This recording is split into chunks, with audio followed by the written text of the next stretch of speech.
Hello, friends. Did you know nearly 80% of those who watch my videos aren't subscribed? If you enjoy these stories, please hit that subscribe button and leave a like. It really helps. Thank you for being here. By the way, where are you watching from? Let me know in the comments.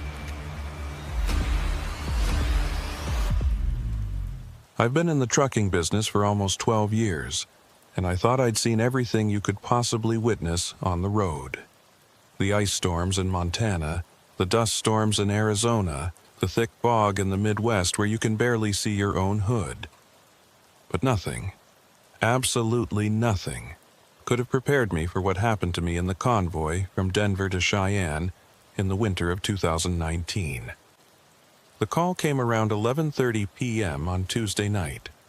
I was already lying in bed at the truck stop at exit 217, trying to get some sleep before heading to Casper early in the morning. My phone started vibrating on the nightstand, the dispatcher's number flashing on the screen. I almost didn't answer. I should have trusted that instinct. "Hayes, you available?" It was Randall, night supervisor at the depot. His voice had that edge to it, the one he got when a client was breathing down his neck about a priority shipment. "Depends," I said, rubbing sleep from my eyes. "What's the run?" 5-truck convoy, Denver to Cheyenne. Medical supplies and refrigerated goods. Client wants them there by 6 a.m., no exceptions. You'd be truck 3 in the line. Good pay, double rate for the overnight. I did the math in my head. 7 hours, maybe 8 with the convoy speed restrictions. The money was good, and I could use it. My daughter's tuition payment was coming up, and I was a bit short. Who else is rolling? Cole's taking lead. Got Briggs and Mason confirmed. Still waiting on one more. Randall paused. "Look, I know it's short notice, but this is premium pay. Straight shot up I-25, convoy protocol the whole way. Should be easy money." That should have been my second warning. Nothing in this job is ever easy money. "Yeah, all right, I'll take it. Give me 45 minutes to get to the depot. 30 would be better. Wheels up at midnight sharp." I hung up and stared at the ceiling of my sleeper cab for a long moment. Something about the whole thing felt off, but I couldn't put my finger on what. The job sounded routine enough. Convoys weren't my favorite. Too much coordination, too many personalities, too many things that could go wrong, but they paid well and usually went smooth if everyone followed protocol. I got dressed, fired up the engine, and headed south toward the Denver depot. The roads were mostly empty, just the occasional car heading home from a late shift or a bar. The temperature had dropped into the teens, and a light snow was starting to fall. Nothing serious, just enough to make the asphalt shimmer under the streetlights. The depot was lit up like a prison yard when I rolled in. 4 trucks were already lined up near the loading bays, engines running, exhaust rising in white clouds against the security lights.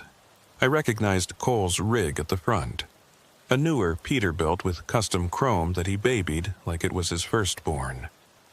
Mason's beaten-up Kenworth was second in line, and Briggs had his International positioned third. I pulled into the 4th spot and killed the engine. Through my windshield I could see Cole walking down the line, clipboard in hand, doing his pre-convoy check. He was old school, maybe 60. With gray hair he kept military short, and a handlebar mustache he'd been growing since before I was born. Good driver, serious about safety, not much for small talk. I climbed down from the cab just as he reached my truck. "Hayes," he said with a nod. "Glad you could make it. We're 1 short still, but Randall says they're on the way. Should be here in 10. "What's the cargo?" I asked, more out of habit than real curiosity. Cole glanced at his clipboard. "You're carrying refrigerated pharmaceuticals. Temperature controlled, needs to stay between 36 and 46 degrees the whole trip. Mason's got medical equipment, surgical stuff. Briggs has more pharmaceuticals. I'm hauling blood products and plasma. Fifth truck. He checked his notes, supposed to have more equipment and supplies. Hell of a shipment for a midnight run, I said. What's the urgency? Cole shrugged. Above my pay grade. Hospital network in Wyoming had some kind of supply chain failure. They need this stuff for surgeries scheduled tomorrow morning. Our job is to get it there, not ask questions. Made sense, I supposed. The medical industry didn't run on a 9-to-5 schedule. People got sick at midnight, same as noon. Convoy speed? I asked. 65 max, nobody breaks formation without radio clearance. Standard spacing, 200 feet between trucks. CB on Channel 19 the whole way. Weather looks clear until we hit the state line. Might get some snow north of Fort Collins, but nothing we can't handle. He looked up from his clipboard, and I caught something in his eyes I didn't quite like. Concern, maybe, or uncertainty.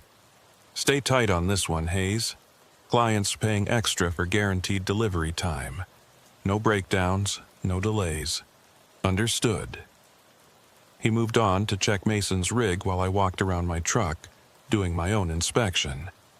Tires looked good, lights working, refrigeration unit humming along at the right temperature. Everything seemed in order. The snow was falling a bit harder now, fat flakes that melted on contact with the still warm pavement. I heard the rumble of another diesel engine and turned to see the fifth truck pulling into the depot.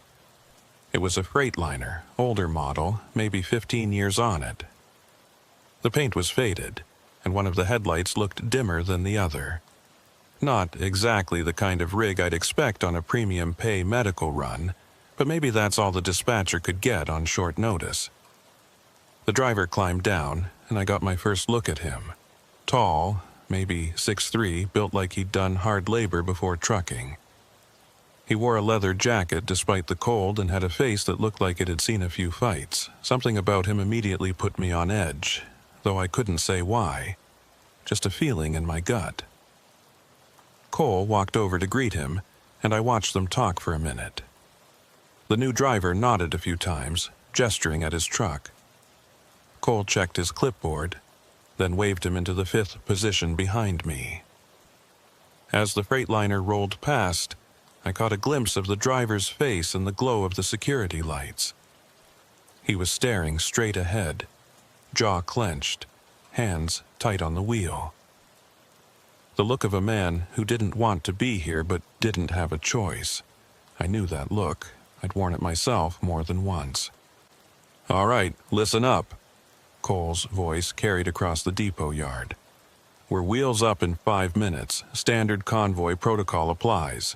Maintain spacing, maintain speed, maintain radio contact. Check in every 30 minutes on the 30s, 12:30, 1 o'clock, so on. If you have a problem, call it in immediately. Questions?" Nobody said anything. We were all professionals. We knew how this worked. "Good, let's roll." I climbed back into my cab and started the engine. The clock on my dashboard read 11:58 p.m., 2 minutes to midnight. I'd done plenty of night runs, but there was something about starting a convoy at the stroke of midnight that felt ominous, like we were tempting fate somehow. At exactly midnight, Cole's brake lights flashed twice, the signal to move out. His rig lurched forward, followed by Mason, then Briggs. I waited for the gap to open up. 1 Mississippi, 2 Mississippi, 3 Mississippi. Then put my truck in gear and pulled out behind them.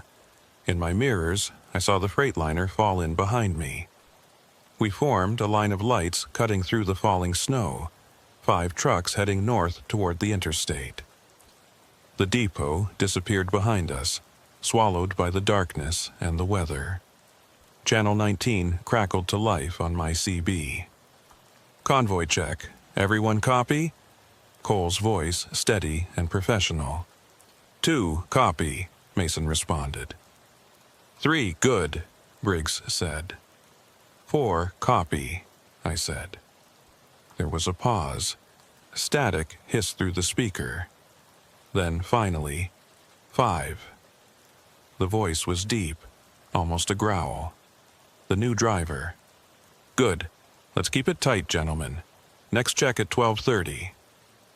We merged onto I-25 North, and the city lights began to thin out behind us.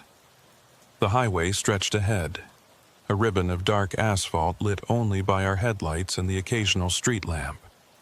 Traffic was non-existent, just us and the empty road. I settled into my seat and tried to relax. 7 hours to Cheyenne.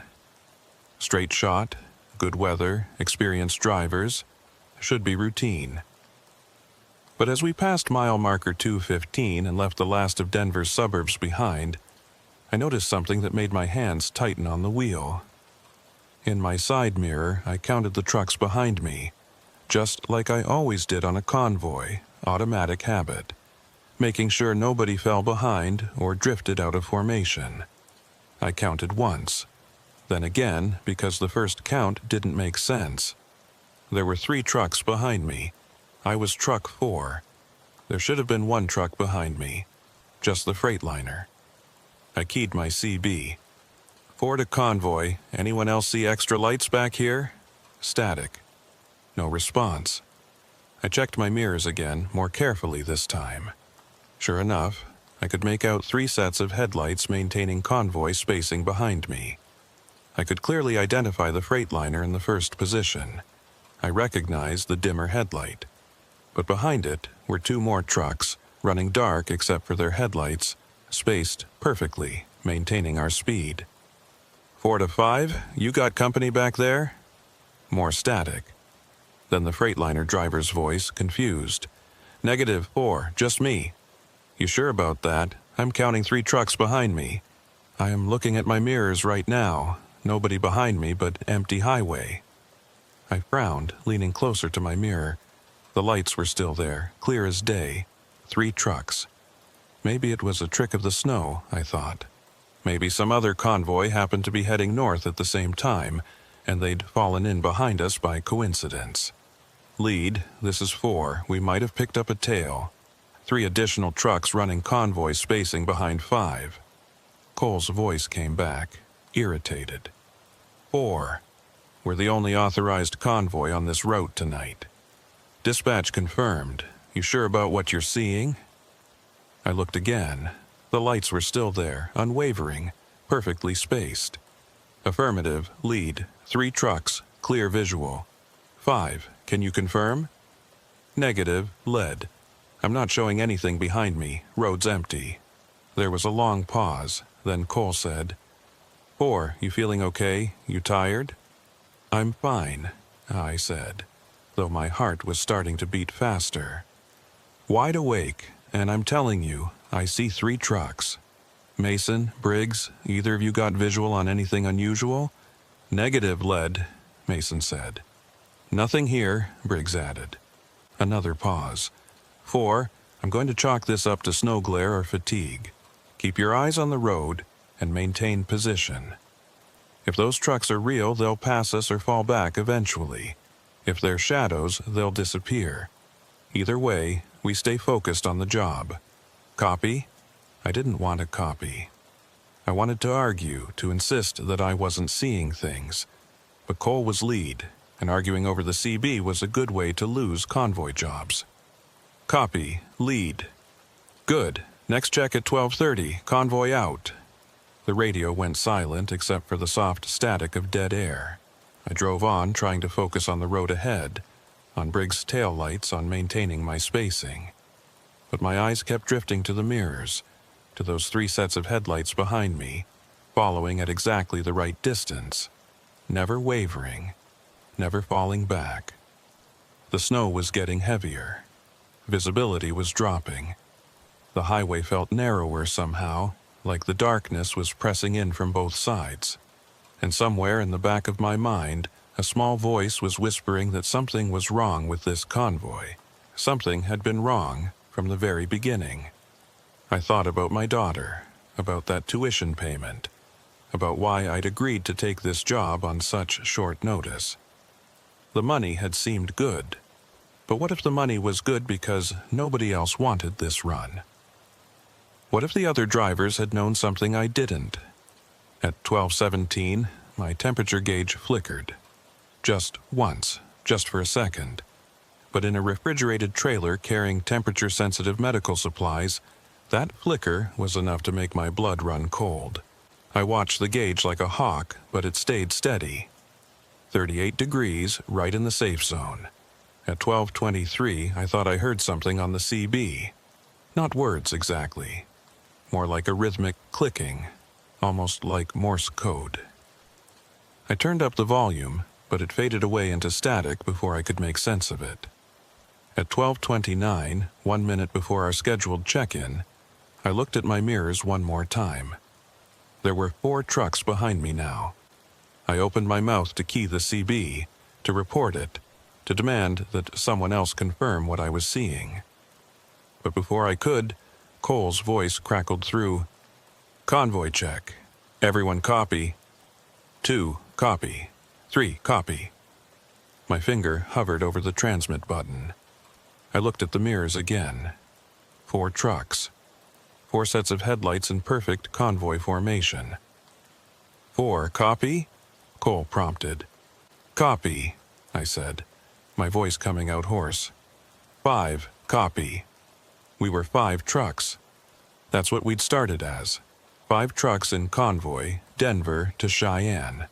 So if I was seeing 4 trucks behind me, that meant... I did the math again, counting on my fingers like a child. Lead truck, that's Cole. Second truck, Mason. Third truck, Briggs. Fourth truck, me. Fifth truck, the Freightliner. 5 trucks total. So if there were 4 trucks behind me, we had 9 trucks in this convoy. But that couldn't be right. That wasn't possible. "Next check at 1 o'clock, Cole said. "Weather's getting worse up here. Visibility dropping. Everyone tighten up your following distance a bit. Give yourself more reaction time." The others acknowledged. I mumbled something that might have been agreement. But I wasn't really listening anymore. I was watching my mirrors, watching those 4 sets of headlights, and trying to figure out which of them was real and which was something else entirely. The mile markers ticked by. 220, 225, 30. We were making good time despite the snow. At this rate, we'd hit Fort Collins by 1:30, maybe sooner. My hands were sweating on the wheel. I cranked down the window a few inches, letting the cold air blast my face, making sure I was awake, making sure this wasn't some kind of hallucination brought on by fatigue or stress. The cold was real. The snow hitting my face was real. And in my mirrors, those headlights were real too. At 12:47, my CB crackled with that clicking sound again. This time, it lasted longer, maybe 10 seconds. I listened hard, trying to pick out a pattern, but there wasn't one. Just random clicks and pops, like someone keying their mic in no particular rhythm.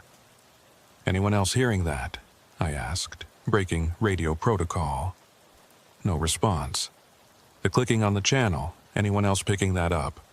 4, this is lead. "I'm not hearing any clicking. Radio's clear on my end." "Same here," Mason said. "Nothing but static." I bit my lip. Maybe my radio was going bad, or maybe... At 12:53, the clicking resolved into something that might have been a voice. I couldn't make out words, but the cadence was there, the rise and fall of speech. It was coming from somewhere behind me, somewhere back in the convoy. I stared at my mirrors, watching the headlights, trying to see if any of the trucks were transmitting.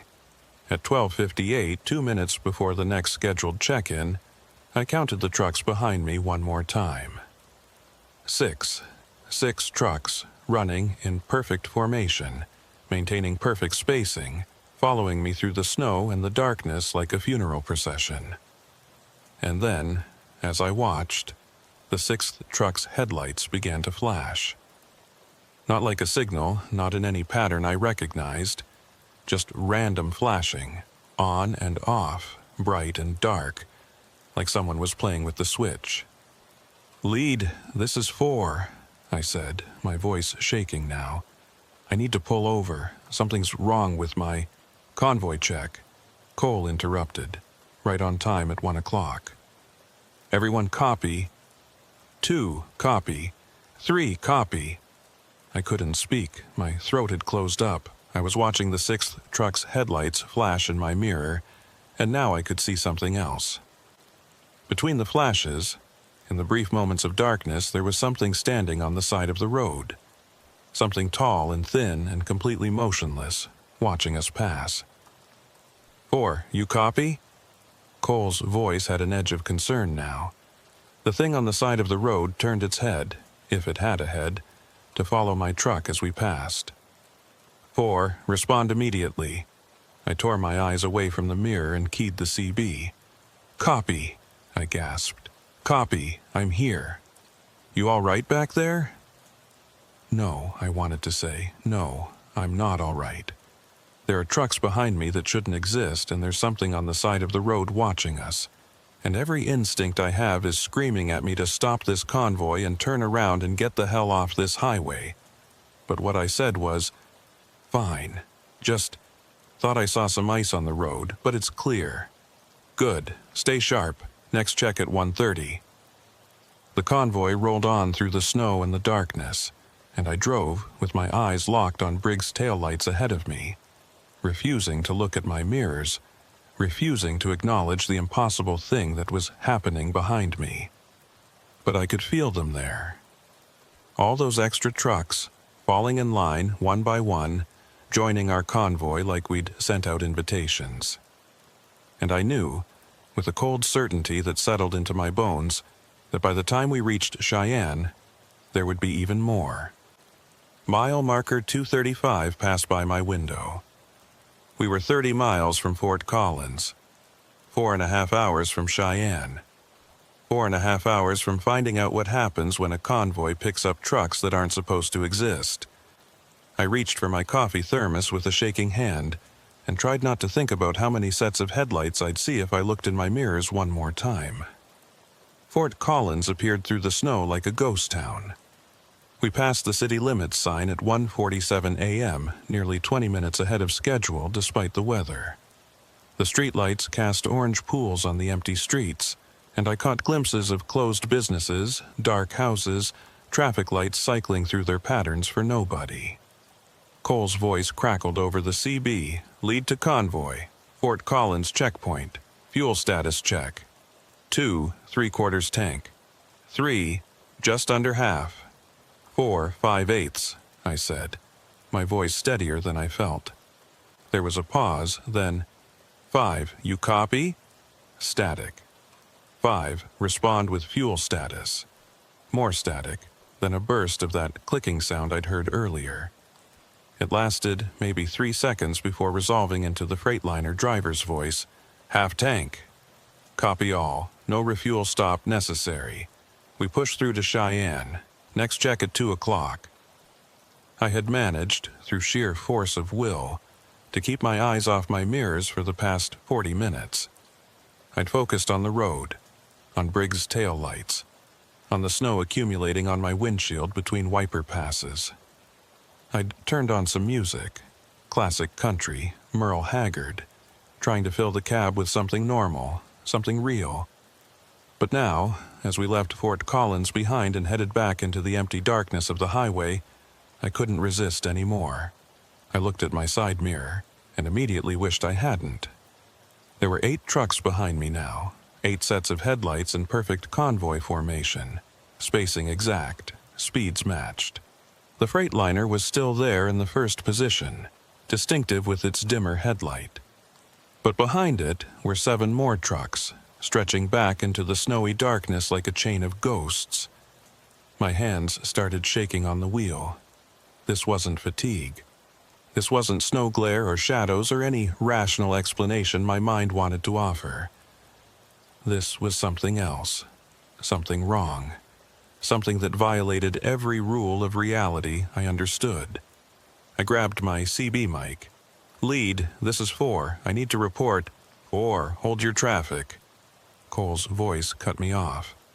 2, you seeing any ice patches up there? Negative, lead, roads clear, little snow, but pavement's holding. Copy. 3. No ice. Getting some accumulation on the shoulder, but the lanes are fine. I tried again. Lead. This is 4. I really need to... 4. Unless it's an emergency. Hold your traffic. We're in a tight window here. I bit back my frustration. What would I even say? That I was seeing impossible trucks? That our 5-truck convoy had somehow tripled in size?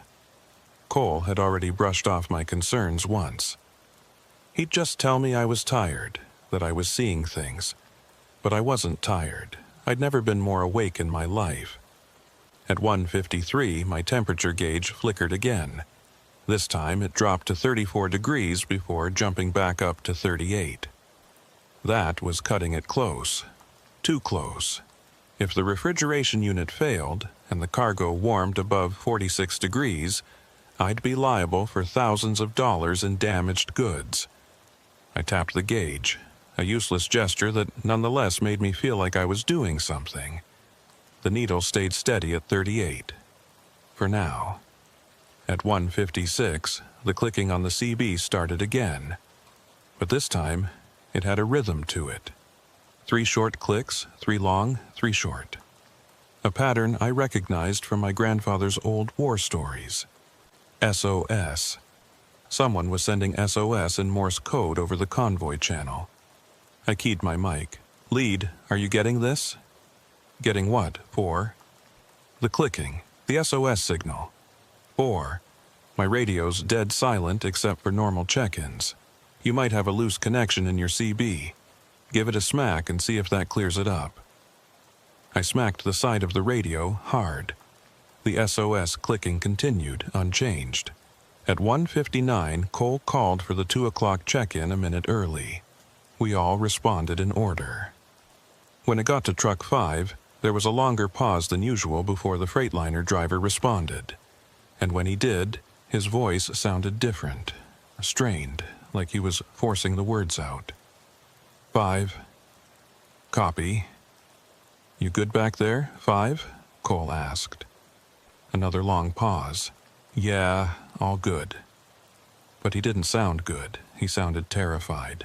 I made a decision. I switched my CB from channel 19 to channel 23, a channel we weren't supposed to use during the convoy, but one that should still reach any truck within a few miles.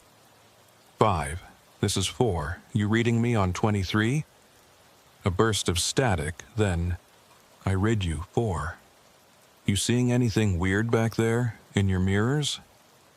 His response came quickly, words tumbling over each other. Jesus Christ, you see them too?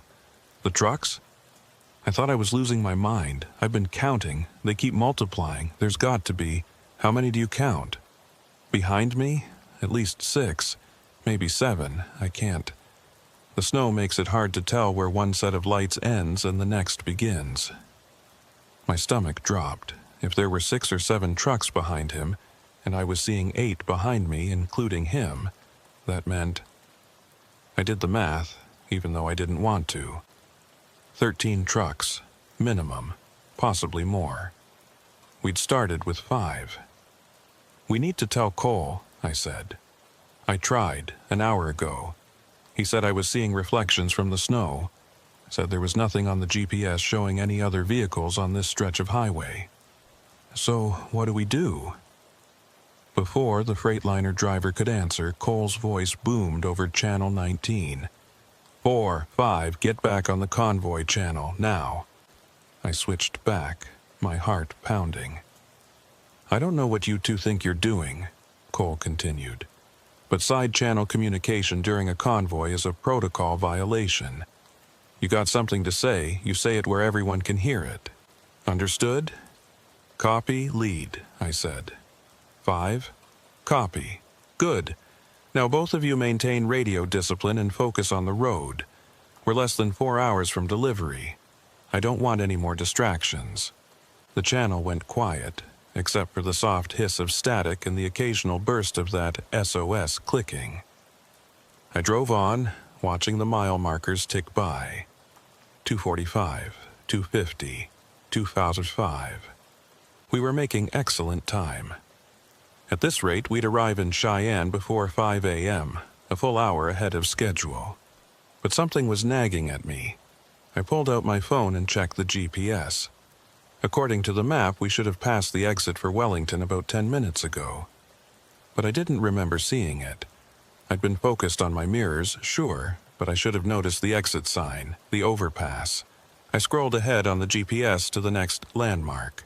There was a rest area coming up in about 5 miles on the right side of the highway. I made a mental note to watch for it.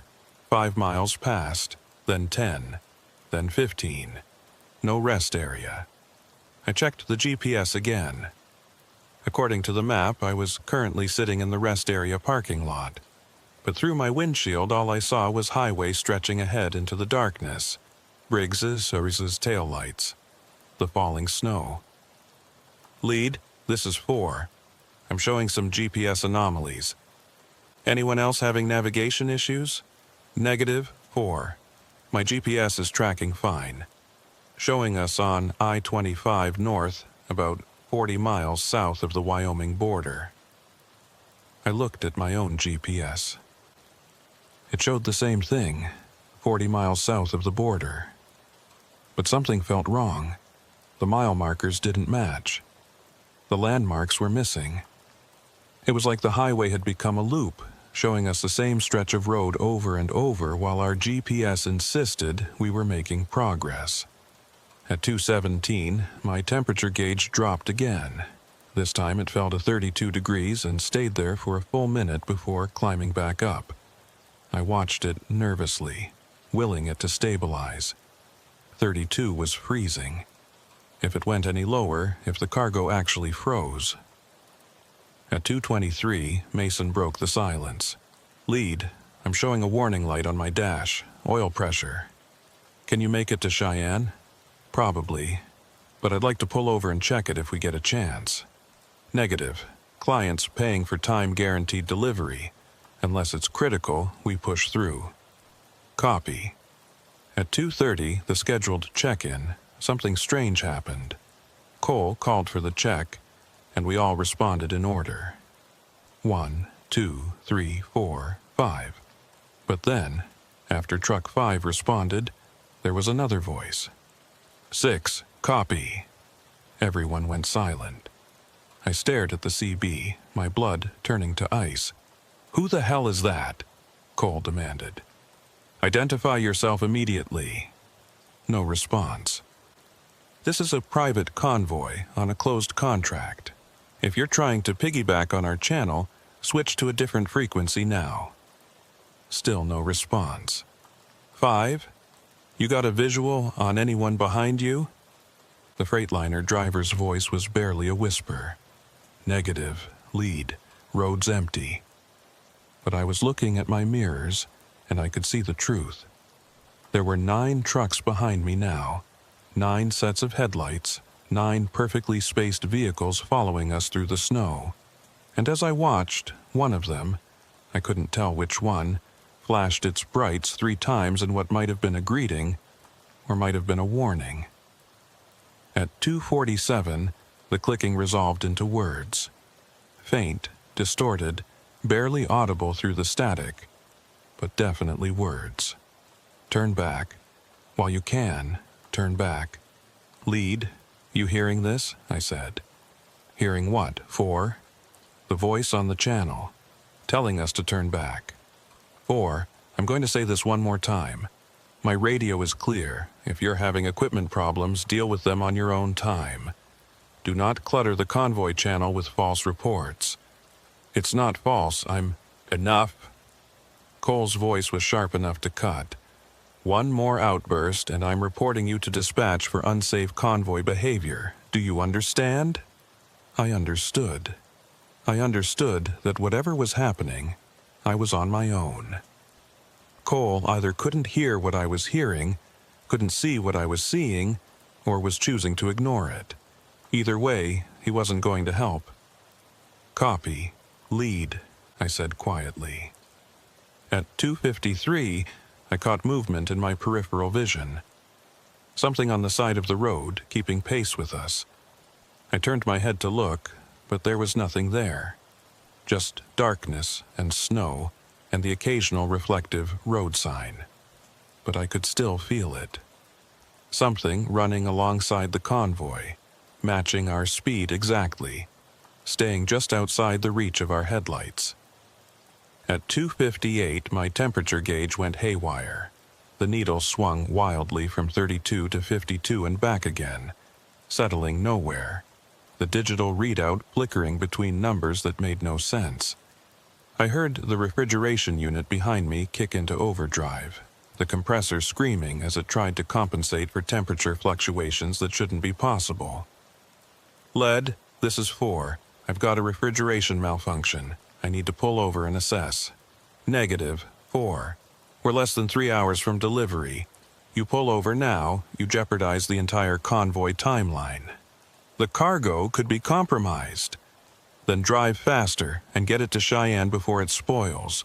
We're not stopping." I wanted to argue, to insist, to tell him that this was bigger than a delivery timeline, that something fundamentally wrong was happening out here. But I knew it wouldn't matter. Cole had a job to do, and he was going to do it no matter what. At exactly 3:00 a.m., Cole called for the check-in. 1, copy. 2, copy. 3, copy. 4, copy, I said. There was a long pause. 5, respond. Static. 5, this is Lead. Respond immediately. More static, then that clicking sound, then 5, copy. But the voice was wrong. It wasn't the Freightliner driver. It was someone else, something else, using his call number. 6, copy. 7, copy. 8, copy. The voices kept coming, one after another. Call numbers climbing higher and higher. Some of them sounded human, some didn't. And Cole didn't seem to hear any of them except for the original 5. "Good check-in," he said when the voices finally stopped. "Next at 3:30, weather's clearing up ahead. Should have smooth sailing into Cheyenne." I looked out my windshield. The snow was getting worse, not better. Visibility was down to maybe 50 yards, but Cole said it was clearing. Cole said we were making good time. Cole said everything was fine. I didn't believe him anymore. At 3:17, I passed a mile marker that I'd already passed 30 minutes earlier. I was sure of it. The marker had a distinctive dent on one side, probably from where someone had hit it years ago. I'd noticed it the first time because the dent looked like a face. And now I was seeing it again. We were in a loop. We had to be. Driving the same stretch of highway over and over, thinking we were making progress, but actually going nowhere. I grabbed my phone and pulled up the GPS. It showed us steadily moving north, 45 miles south of the Wyoming border now. Making good time. But the mile marker I'd just passed said 257, the same marker I'd seen at 247. I was about to say something on the CB when Briggs' voice cut through the static. "Lead, I'm getting some weird readings on my instruments. Speedometer says 65, but my GPS says I'm doing 38. 2 here, same problem, speeds all over the place." Mason's voice. "Anyone else feel like we've been driving past the same scenery for the last hour?" Finally, someone else was seeing it. "Gentlemen," Cole said, and his voice was different now. Tired, resigned, like he'd been expecting this. "Stay calm, stay in formation. We're almost through." "Almost through what?" I demanded. "The stretch. This particular stretch of highway. It gets confused sometimes, especially at night, especially in the snow. Just keep driving. Don't stop, don't look back, don't leave formation. As long as we stay together, we'll make it through." "Cole, what the hell are you talking about?" Mason said. "You knew something was wrong with this run, didn't you?" I knew it was a possibility. That's why the pay was double rate. That's why dispatch had trouble finding drivers. Most of the old-timers know about this stretch.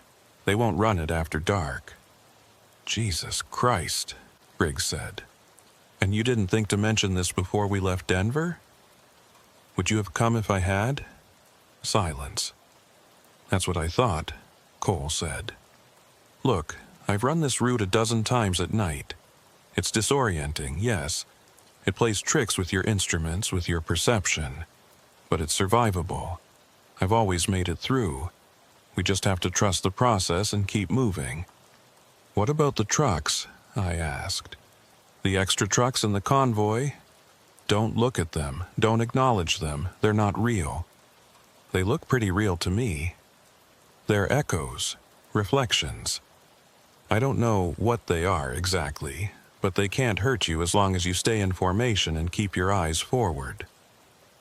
At 3:29, a minute before the next check-in, I made the mistake of looking at my mirrors one more time. There were 12 trucks behind me now, all running dark except for their headlights. And in the cab of the closest one, the truck that should have been the Freightliner but somehow didn't look quite right anymore, I could see a silhouette. A driver sitting in the seat, hands on the wheel. Except the proportions were wrong. The arms were too long, the head was too narrow, the posture was too rigid.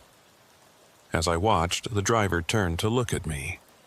I couldn't see its face, if it had a face, but I felt its attention, cold and vast and utterly inhuman. I jerked my eyes back to the road, my heart hammering in my chest. "Next check at 3:30, Cole said. "Right on schedule. Everyone respond." We went through the check-in, 1 through 5, all present, and then, faintly, barely audible, 13. I switched off my CB entirely. I couldn't handle it anymore, the clicking, the voices, the wrongness of it all.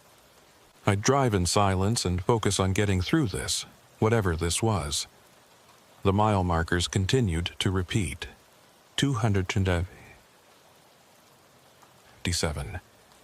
259, 261, 257, 259, 61. Over and over, an endless loop of highway that led nowhere. My temperature gauge had given up entirely. The needle spun in lazy circles, the digital readout showing random numbers that ranged from -20 to over 100 degrees. The refrigeration unit behind me made sounds I'd never heard before. Grinding, whining, clicking sounds that seemed to echo the Morse code SOS I'd been hearing on the radio. At some point, I'd lost track of time, my dashboard clock had frozen at 3:33, I saw something ahead on the road. Not on the shoulder or in the median, but actually on the road, right in our lane. It was a truck, jackknifed across both northbound lanes, blocking our path completely. "Lead, do you see that?" I shouted, forgetting my CB was off. I flicked it back on.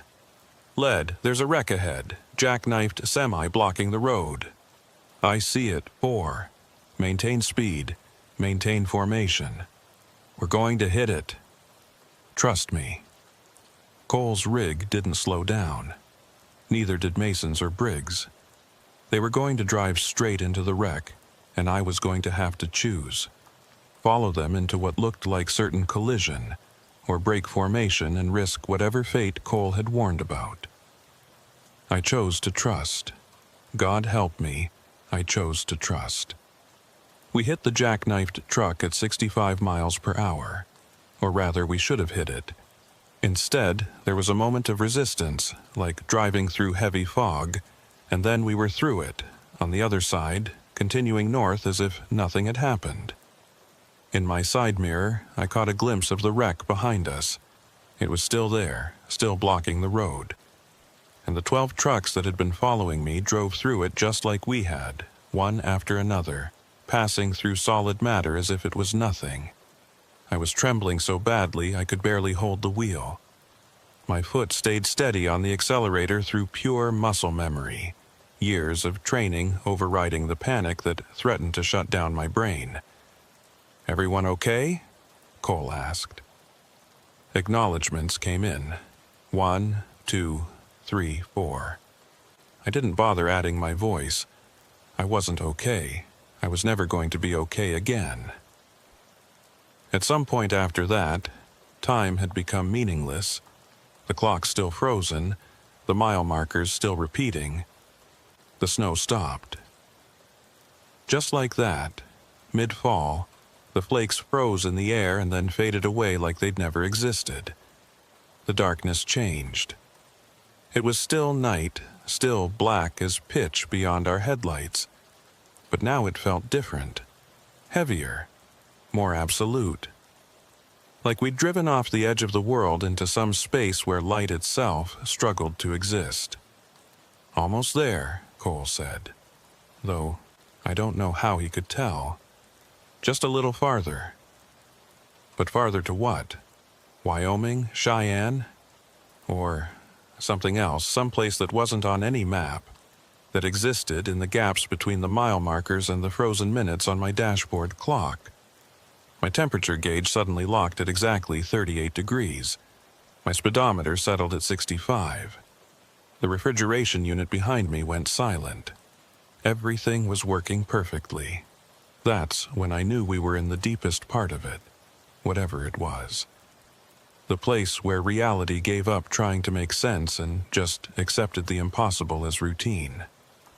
"Lead," I said quietly. "Where are we?" Cole's response was a long time coming. "Nowhere. Everywhere between. Just keep driving, Hayes. Keep driving and don't stop. We're almost through. We have to be almost through." But he didn't sound certain anymore. He sounded lost. And in my mirrors, the number of trucks behind me had grown to 15. Then 20. Then I stopped counting because the line of headlights stretched back into infinity, a chain of ghost trucks following us deeper and deeper into the dark, into the loop, into the nowhere place between mile markers that kept repeating and time that refused to move forward. The radio crackled back to life, and through the static I heard a voice that might have been Cole, or might have been something wearing Cole's voice like a mask. "Convoy check. Everyone respond." And from the darkness behind me, from the infinite line of trucks that couldn't exist, the responses came. One after another, numbers climbing higher and higher, voices that were almost but not quite human, all of them saying they were fine, they were in formation, they were maintaining speed, all of them lying. I turned off my CB again and drove into the endless night, following taillights that might belong to Briggs or might belong to something else, something that had replaced Briggs without anyone noticing, and I prayed that Cole was right, that we were almost through. But deep down, in the part of my brain that had been screaming warnings since we left Denver, I suspected the truth. We weren't almost through. We were never getting through. This convoy had no destination. This highway had no end. And somewhere behind me, truck number 47 was copying in for the check, its voice crackling with static and something that might have been hunger. I don't know when I realized we'd left reality completely behind. Maybe it was when my fuel gauge, which had read 3/4 full just an hour ago, suddenly showed empty, then full, then empty again in rhythmic pulses like a heartbeat. Maybe it was when I looked at Briggs' truck ahead of me and saw it flicker, just for a second, into something that definitely wasn't a Kenworth or any truck that had ever rolled off a factory floor. Or maybe it was when the sun started to rise. Except it wasn't rising in the east, where the sun had risen every single day for the past 4.5 billion years. It was rising in the west, behind us, casting our shadows long and wrong across the highway ahead. "Anyone else seeing this?"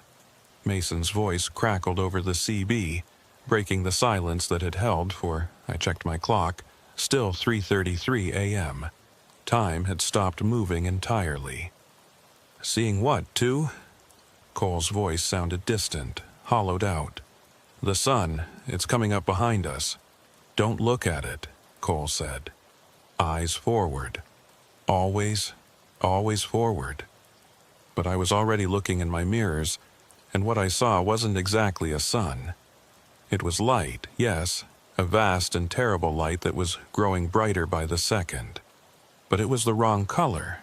Not gold or orange or any shade that belonged to a star, but a kind of pale green-white that made my eyes water and my head throb. And it was getting closer. The light was moving, chasing us up the highway at impossible speed, swallowing the infinite chain of ghost trucks behind me one by one.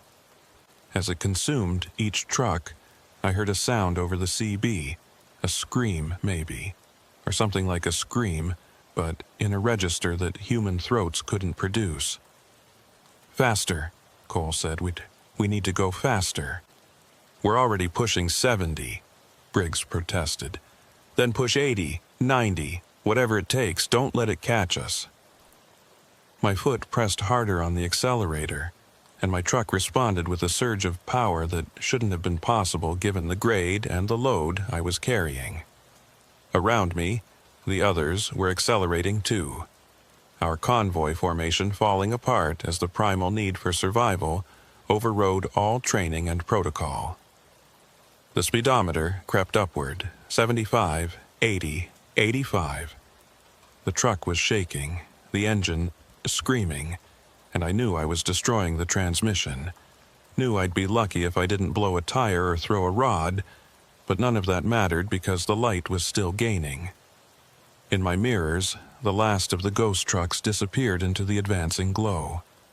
For a moment I thought I saw the Freightliner, the real one, with Truck 5's driver inside, trying to outrun the light. Then it was gone, swallowed whole, and the light reached out for me with fingers of pale fire. "It's not going to work," I said into the CB. "We can't outrun it." "We have to try," Cole shouted. "We have to."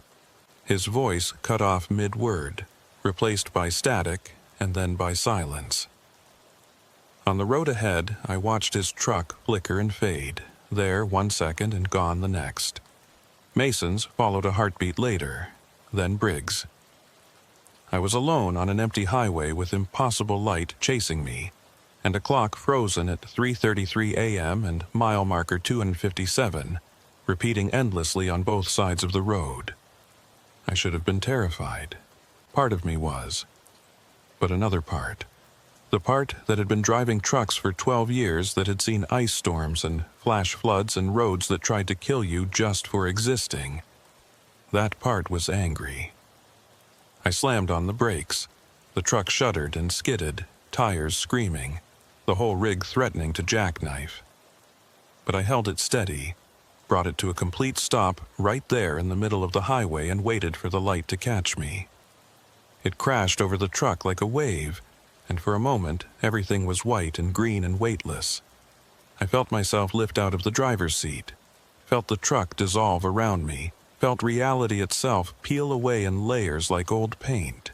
And then I was standing on the highway, actually standing, my boots on solid asphalt. And the light had resolved into something I could almost comprehend. The highway stretched ahead and behind, identical in both directions, the same endless repetition of markers and lines and empty lanes. But now I could see what was beneath it, or maybe above it, or maybe woven through it in dimensions my brain couldn't properly process. The road was alive, not in any biological sense, but alive nonetheless. It pulsed and breathed and hungered, and it had been feeding on us, on our convoy, on our expectation of forward progress, on our certainty that driving north would eventually lead to a destination. Every mile we'd driven had taken us deeper into it, not because we were moving, but because we believed we were moving. Our conviction that we were making progress toward Cheyenne had made us into perfect prey. "Hayes."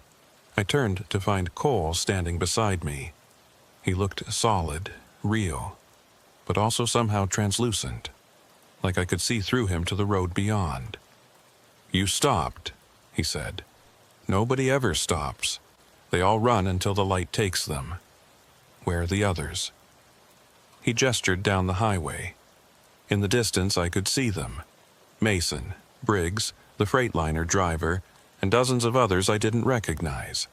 All standing motionless on the endless road, all flickering in and out of existence. "Some of them have been here for years," Cole said. "Decades, maybe. Time doesn't work right in this place, and that they're still running in their trucks, still trying to outrace the light, still checking in on the CB at scheduled intervals. They don't know they're already gone. But you do. I've done this run 13 times. I've made it through 12. The 13th, he shook his head. Dispatcher kept offering me more money. Double rate, triple. I should have known better. Should have known the payout was too good because they knew I wouldn't be collecting it. I looked at my own truck, parked on the highway behind me. It was flickering too, fading in and out, sometimes solid and sometimes ghostly. "Is there a way out?" I asked. "I don't know. I've been looking. Everyone here has been looking. The road just... it loops. No matter which direction you go, you end up back where you started." "What if we stop believing in the road?" Cole stared at me. "What?" "You said it feeds on our expectation, on our belief that we're making progress. What if we stop believing? What if we reject the entire premise?" I don't... Cole looked confused, like I'd asked him to imagine a color that didn't exist. But I was already walking. Not along the highway. That way led nowhere. I understood that now. Instead, I walked perpendicular to it, straight across the lanes and onto the shoulder and into the darkness beyond. "Hayes, wait! There's nothing out there!" "Good," I said, and kept walking. The asphalt gave way to gravel, then to dirt, then to nothing at all. My boots found purchase on a surface that felt like ground but looked like void. I kept walking, eyes forward, refusing to look back at the highway or the light or the ghosts of drivers who'd believed too strongly in the road. Behind me, I heard Cole shouting, and then other voices joining his. But they were fading, growing distant, and the highway was fading too, its pull on me weakening with every step. I walked for hours or seconds or years. There was no way to measure time in that place. I walked until my legs ached and my lungs burned and my mind went blank with exhaustion. I walked until I forgot why I was walking, forgot there had ever been a highway, forgot everything except the simple act of putting one foot in front of the other. And then I was sitting in my truck, and my truck was parked at a rest area, and sunlight was streaming through the windshield. Real sunlight. Yellow and warm and rising in the east exactly where it was supposed to be. I looked at my dashboard. The clock read 7:42 a.m. My fuel gauge showed a quarter tank. The temperature gauge was steady at 38 degrees. Everything was normal, everything was fine, except I had no memory of pulling off the highway, no memory of the last 4 hours. My CB crackled to life. Respond if you can hear this. This is Wyoming State Patrol. We're looking for a convoy of 5 trucks that was reported missing overnight. If anyone on this channel has information... I grabbed the mic with shaking hands. This is Hayes, Truck 4 from the Denver Convoy. I'm at a rest area off I-25. I don't know which one. I can't remember. Stand by. We're tracing your signal. Are you injured? Is your cargo intact? I checked my trailer's temperature readout. 38 degrees, stable. Cargo's fine. I'm okay. But the other trucks, the convoy, they were just... We've been searching all night, the state trooper said. Truck 1, driver named Cole Wallace. His rig was found abandoned near Fort Collins. Empty. Engine running, door open. No sign of the driver. Same with trucks 2 and 3, Mason and Briggs, according to our records. Truck 5 never checked in at any way station. It's like it vanished. I was with them, I said. We were all together, we were driving, and then... But I couldn't explain. How could I explain the loop, the light, the highway that fed on belief? They'd think I was in shock, or crazy, or worse. "Just stay where you are," the trooper said. "We're sending someone to pick you up." I waited in that rest area while the sun climbed higher in the sky. Real sun. Real skeet, real world. Other trucks pulled in and out, drivers stopping for coffee or bathroom breaks or a quick nap. Normal trucks. Normal drivers. Living in a world where highways went from point A to point B, and time moved forward and the sun rose in the east. A world I'd almost lost. The state patrol arrived around 9 o'clock a.m. They asked me questions I couldn't answer, took notes on a clipboard, checked my cargo and my trailer. Everything was intact. Everything was fine.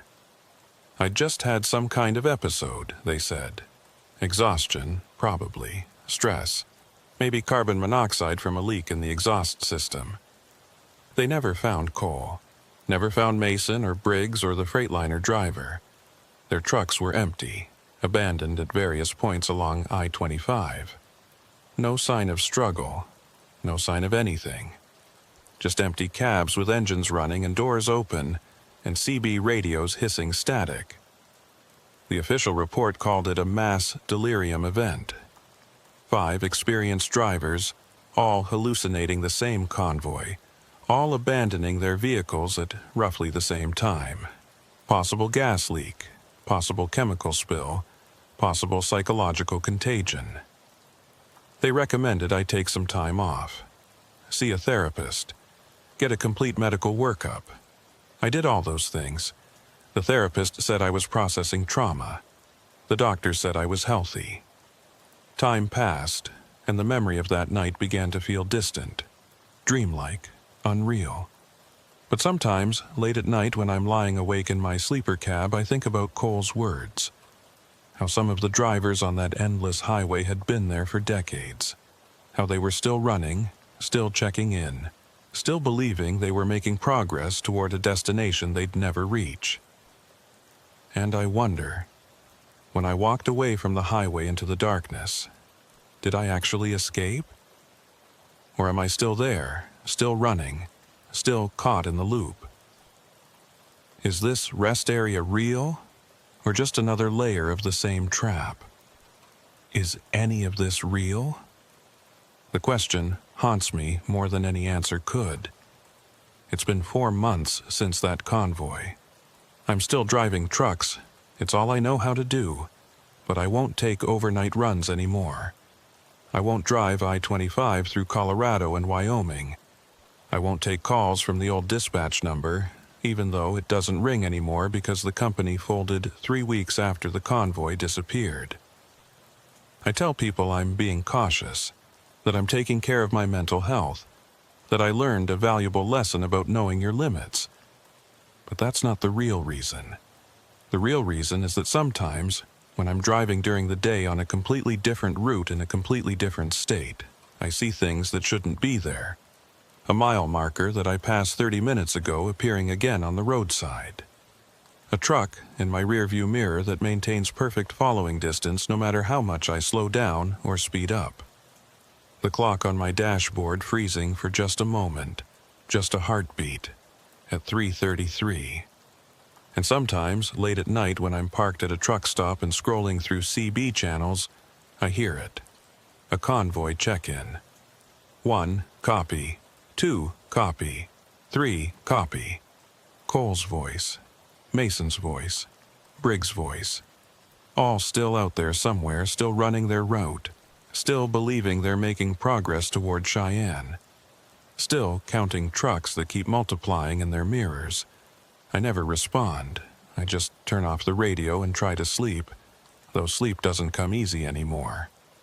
Because I keep asking myself the same question. If they're still out there on the loop, still running the same stretch of highway over and over, what makes me so certain that I got out? What if I'm still there too, and this, all of this, is just another layer of the dream, another reflection in the infinite mirrors. What if the rest area where the state patrol found me was just another part of the loop, and I've been driving in circles for 4 months believing I'm free? There's no way to know, no way to prove I'm really here, really awake, really in the world that follows normal rules. All I can do is keep driving and watch for the signs. The wrong mile marker, the ghost truck in my mirror, the clock that freezes at 3:33. And if I see them, when I see them, I'll have to make a choice. Do I accept it? Do I pull over and walk into the darkness again, hoping to find another exit? Or do I keep driving, keep believing in forward progress, keep checking in on schedule and maintaining my speed? I don't know what I'll do, but I think about it constantly. Last week, I was hauling a load of electronics from Phoenix to Albuquerque. Daytime run, clear weather, easy route. Everything normal. I passed mile marker 157 around noon. At 12:47, I passed it again. I told myself it was a coincidence, that I'd misread the first marker, that I was tired and imagining things, but then I passed it a third time at 1:19. I pulled over at the next exit and sat in a parking lot for 3 hours, watching other trucks pass by on the interstate. Normal trucks, normal traffic. Everything fine. But when I merged back onto the highway and drove another 30 miles, the next marker I saw was 157. I'm parked at a truck stop now, writing this down. I don't know why. Maybe because if this is real, someone should know what happened to us. Someone should know about the convoy that left Denver at midnight and never arrived in Cheyenne. Or maybe I'm writing it because I'm still in the loop, and this is just what I do in this particular iteration. Write the same account over and over, in truck stops that all look the same, while the highway waits patiently for me to merge back into traffic. There's a knock on my door. I look out the window. There's a state trooper standing there, young guy, can't be more than 30. He gestures for me to roll down the window. "Everything all right?" he asks. "Yeah, just taking a break. You've been parked here for 6 hours. I check my dashboard. The clock reads 3:33 p.m., but I could swear it was just after 8 when I pulled in. Sorry, I didn't realize. I'll get moving. The trooper nods, but he doesn't leave. He stands there looking at me, and there's something in his eyes that makes my blood run cold. Recognition, maybe, or pity. "Be careful out there," he says. "Highway's been strange lately. Drivers seeing things, getting confused about where they are. What kind of things?" He shrugs. Extra trucks in their mirrors, mile markers that repeat, time that doesn't move right. He pauses. "You ever experience anything like that?" I should lie. Should tell him everything's fine, I'm just tired. I'll be more careful. But instead, I hear myself say, "Yeah, I have." The trooper nods slowly. "Then you know. Once you see it, once you're aware of it, it never really lets you go. The highway, I mean. It keeps pulling at you, trying to get you back." Get me back where? To the loop, to the stretch, to the place where the road feeds. He leans closer to my window. Some people fight it, try to avoid it. Stop driving at night, stick to major routes, never let their guard down. Sometimes it works. Sometimes they go years without another incident. And other times? Other times they end up right back where they started. In the convoy, in the dark, counting trucks that shouldn't exist. My hands are shaking on the steering wheel. "Are you really a state trooper?" He smiles, but it doesn't reach his eyes. "Doesn't matter, I'm here. You're here, we're having this conversation. That's real enough, isn't it?" "I want out," I say. "I want off the highway for good. I want to stop driving and find some other job, some other life. Then do it. Quit tomorrow." Walk away from trucking and never look back. Will that work? Probably not. His smile widens. The highway's patient. It'll wait. And sooner or later you'll find yourself behind the wheel again. Maybe not a big rig. Maybe just your personal vehicle, driving at night, taking a route that should be familiar but somehow isn't. And you'll see a mile marker that you recognize, even though you've never been on this road before. And you'll know. Know what? That you never really left. That the convoy's still running. That somewhere between Denver and Cheyenne, on a stretch of highway that exists in all places and no places, Cole is still in the lead truck. Mason and Briggs are still maintaining formation. And Truck 4, your truck, is still right where it's supposed to be, following the taillights ahead into the infinite dark. The trooper steps back from my window. Drive safe now. He walks away across the parking lot. I watch him go. Watch him climb into a patrol car that I somehow didn't notice before. He drives off, and I'm alone. My CB crackles. Convoy check. My hand moves to the radio dial, though I don't remember telling it to move. Everyone copy? I should turn it off. Should start my engine and drive away from this truck stop, away from this state, away from anything that reminds me of that night. But my hand is already reaching for the mic. 1. Copy. That's not Cole's voice. Or maybe it is, and I've just forgotten what he really sounded like. 2. Copy. 3. Copy. My fingers close around the mic. I lift it to my lips. This is where I should stop. This is where I should drop the mic, start the engine, break free before it's too late. But I can't, because maybe it's already too late. Maybe it was too late from the moment I answered Randall's call that Tuesday night. Maybe the convoy found me before I found it, and everything since then, the escape, the rescue, the 4 months of normal driving, has just been another loop, another layer, another way the highway feeds. 4, I say into the mic. Copy. And somewhere, in a place between mile markers and moments, the convoy continues. 5 trucks driving north from Denver to Cheyenne, maintaining formation, checking in on schedule, making progress that goes nowhere. Maybe I'm in my apartment, asleep, dreaming this. Maybe I'm still walking in that darkness beyond the highway, and this is what walking feels like when you've forgotten you're walking. Maybe I'm exactly where I think I am, parked at a truck stop in New Mexico, 4 months and 1,000 miles away from that night. Or maybe I'm in Truck 4, hands on the wheel, eyes on Briggs' taillights, watching my mirrors fill with ghost trucks that keep multiplying. And all of this, the escape, the investigation, the months of normal life, is just what the highway shows you while it digests you slowly, feeding on your hope that you got away. I'll never know for certain, but in a few minutes, I'm going to start my engine.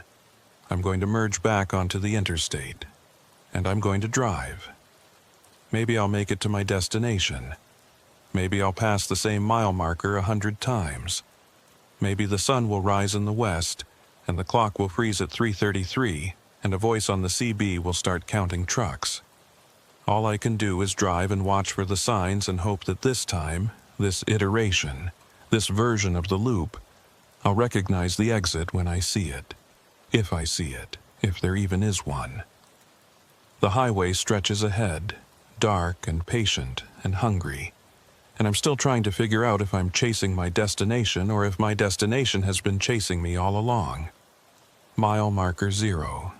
That's where we started. That's where we always start. And maybe if the highway is kind, if the loop eventually completes, if there's an end to this infinite repetition, maybe that's where we'll finish too.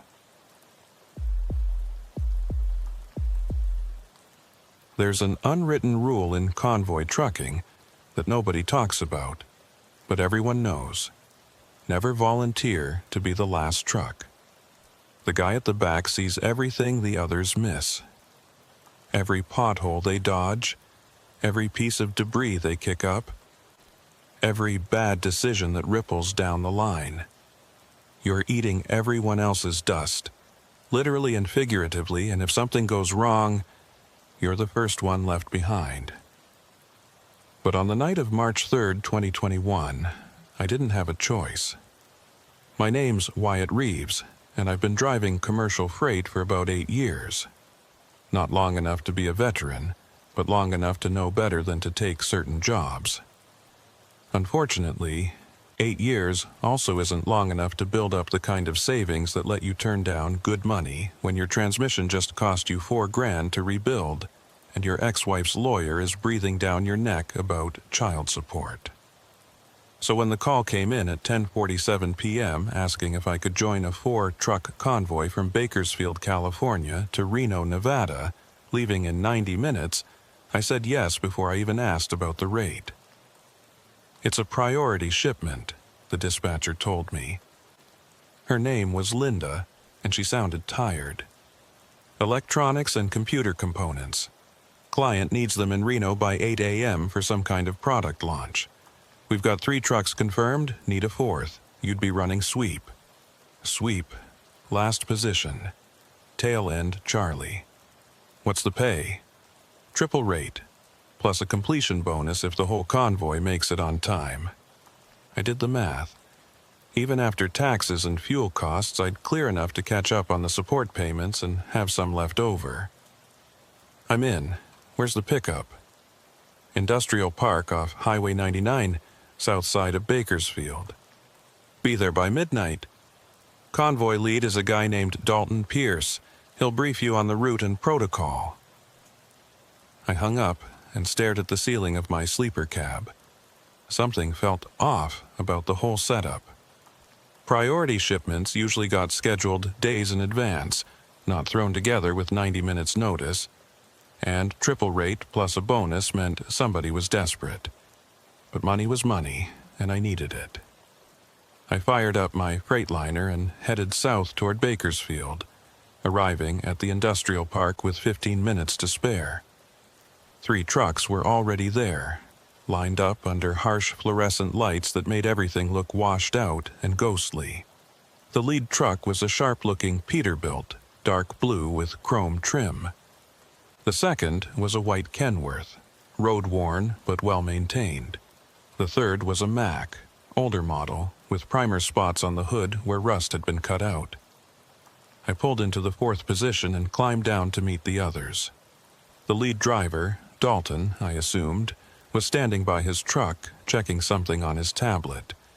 He was maybe 50, with the kind of lean, weathered build you get from decades of physical work. Gray stubble, deep lines around his eyes, a cat diesel cap pulled low on his head. "You the 4th?" he asked, without looking up. "Wyatt Reeves, yeah. Good, we're cutting it close." He finally looked at me, his eyes sharp and assessing. "You ever run convoy before?" "A few times. Standard protocol, right? Maintain spacing, stay on channel, check in every 30 minutes. That's the basics. But this run's a little different." He gestured to the other 2 drivers who'd walked over to join us. "That's Garrett in truck 2, Ellis in truck 3. We're hauling high-value electronics, which means we can't stop except for genuine emergencies. No food breaks, no fuel stops unless someone's running on fumes. Client wants continuous movement from here to Reno." "What's the route?" I asked. Dalton pulled up a map on his tablet. Highway 58 east to Barstow, then north on 395 through the Owens Valley. We'll hit Reno from the south. Total distance about 460 miles, estimated drive time 7.5 hours with convoy speeds. I studied the map. It was mostly 2-lane highway through some of the emptiest parts of California and Nevada. The Owens Valley in particular was desolate, just desert, mountains, and the occasional small town. That's a lot of dark, empty road for a night convoy. Yeah, but it's also the fastest route, and speed is what the client's paying for. Dalton looked at each of us in turn. Any questions? Garrett, truck 2, spoke up. He was younger, maybe late 20s, with the kind of nervous energy that suggested this wasn't his usual gig. What happens if someone has a mechanical problem? We assess on the spot. If it's a quick fix, we wait. If it's serious, that truck drops out and the convoy continues. The client's contract is for all 4 trucks arriving together, so there's a penalty if we show up short, but it's better than missing the deadline entirely. What if it's the lead truck? Ellis asked. He was older than all of us, probably mid-60s, with the calm demeanor of someone who'd seen it all and wasn't impressed. Then truck 2 takes lead and we keep moving. Point is, nothing stops this convoy short of a major emergency. Dalton checked his watch. We've got 10 minutes until midnight. Get your cargo checked and secured, do a final walk around on your rigs, and be ready to roll. Channel 19 for primary communication. Channel 23 for backup if we get interference. Questions? Nobody had any. I went back to my truck and did my checks. The trailer was loaded with pallets of cardboard boxes, all labeled with the same tech company logo I didn't recognize. Everything was strapped down tight, the door was sealed, the paperwork was in order. My rig was ready. At 11:58, Dalton's voice came over the CB. Final check? Everyone set? 2, ready, Garrett said. 3, good to go, Ellis confirmed. 4, ready, I said. All right, wheels up in 2 minutes. Maintain 50-foot spacing until we're clear of the city, then expand to 200 feet on the highway. Speed limit +5, no more. Stay alert, stay focused, and let's get this done. At exactly midnight, Dalton's brake lights flashed twice and his rig rolled forward. Garrett followed, then Ellis, then me. We formed a line of lights cutting through the industrial park and out onto Highway 99, heading east toward the mountains. Bakersfield fell away behind us, the city lights giving way to scattered houses and then to nothing but darkness and the occasional gas station or truck stop. We merged onto Highway 58 and the road stretched out ahead, a ribbon of asphalt barely visible beyond the reach of our headlights. I settled into position at the back of the convoy, watching Ellis's taillights bob and weave with the road's gentle curves. The spacing was good, the speed was consistent, and the CB was quiet except for the soft hiss of static. For the first hour, everything was routine. We passed through the town of Buttonwillow, then Mettler, small collections of lights that appeared and disappeared in the darkness. The road began to climb, winding up into the Tehachapi Mountains, and I downshifted to maintain speed. My rig handled the grade well, the engine humming with the steady power that comes from a fresh rebuild. At 12:30, Dalton called for the first check-in. Convoy check. 1, status. 1, all systems green. 2, good. Seeing some wind-up here, but nothing serious. 3, no issues. 4, all good, I said. Roger. Next check at 1 o'clock, keep it tight. I glanced at my mirrors, habit more than anything else. The road behind me was empty, just darkness and the occasional reflector post catching my taillights. No other traffic. We had this stretch of highway to ourselves. At 12:47, we crested the Tehachapi Pass and started the long descent toward the Mojave Desert. The grade was steep, and I let the engine brake do most of the work, keeping my foot light on the actual brakes to avoid overheating them. In the distance, I could see Dalton's headlights far ahead, a beacon leading us down the mountain. At 12:53, something caught my attention in the rearview mirror. Headlights. Far back, maybe a mile or more, but definitely there. A vehicle had pulled onto the highway behind us, following the same route. I keyed the CB. 4th out of Convoy. We've got company. Single vehicle. Looks like a car or small truck about a mile back. Copy, 4. Dalton said. Could be someone heading to Barstow. Just maintain speed and spacing. If they want to pass, let them through.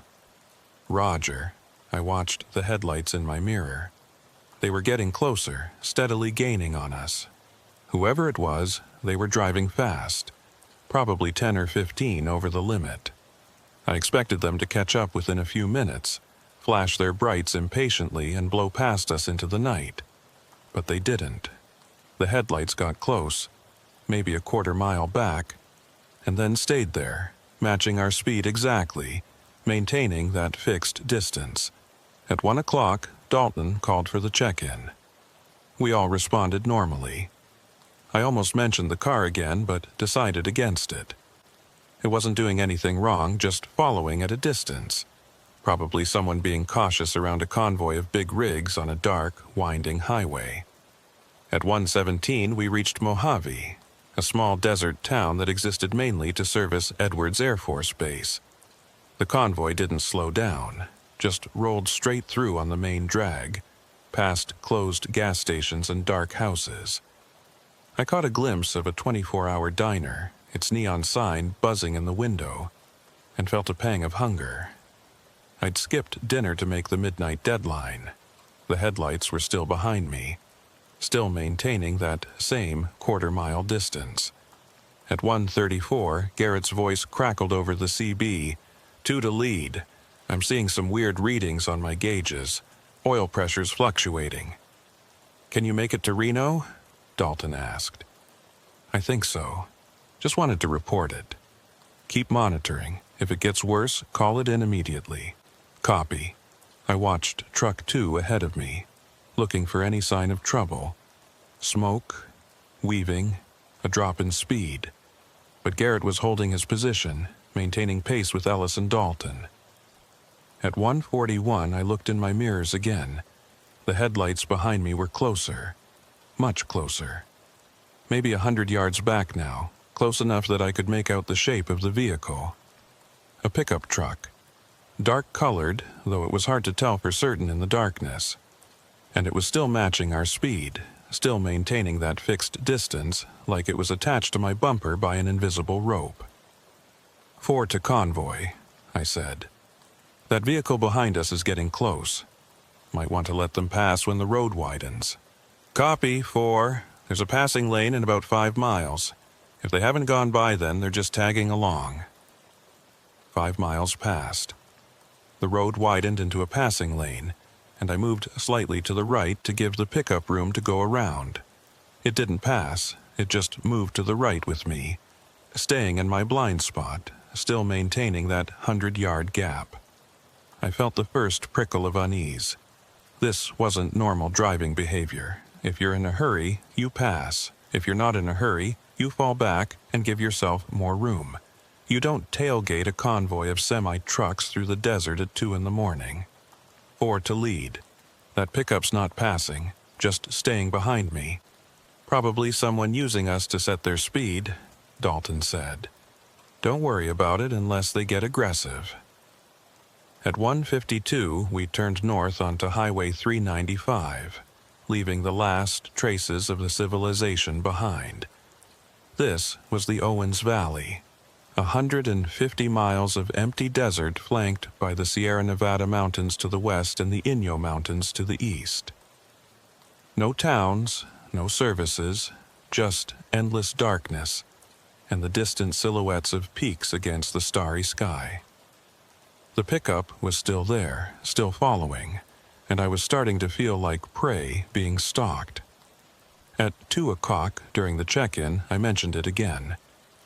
4 to lead, that vehicle's still on our 6, been following for over an hour now.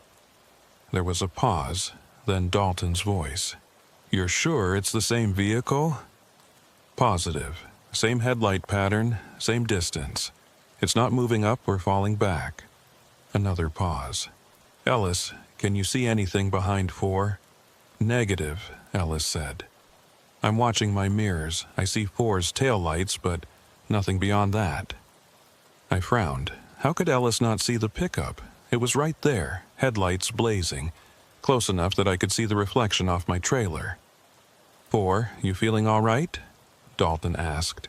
You tired?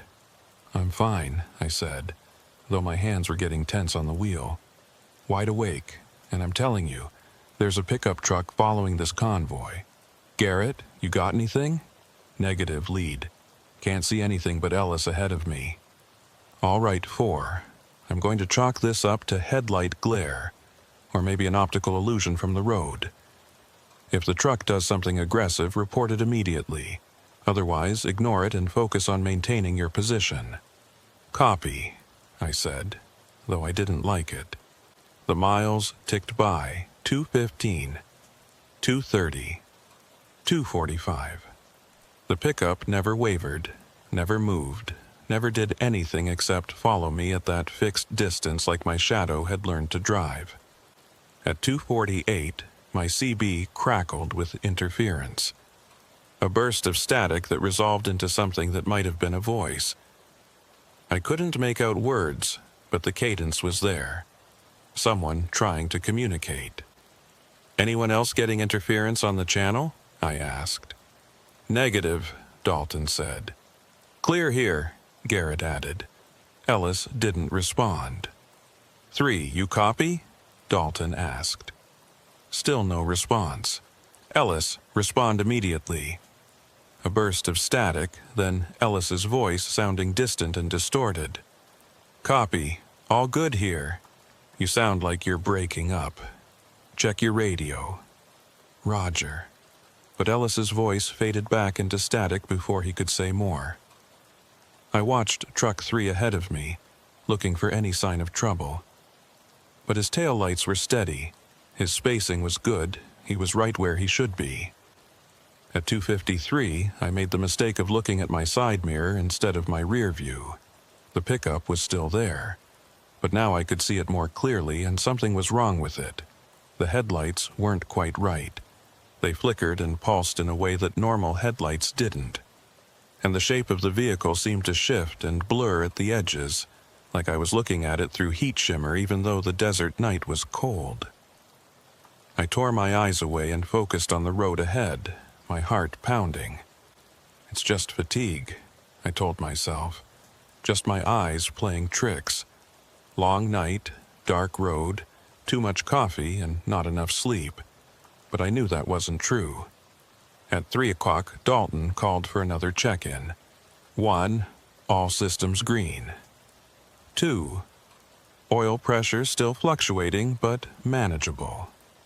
3, Ellis's voice was clearer now. 3, no issues. 4, I hesitated. Should I mention the pickup again? Should I tell them what I'd seen in the mirror? The impossible headlights, the shifting shape. 4, respond.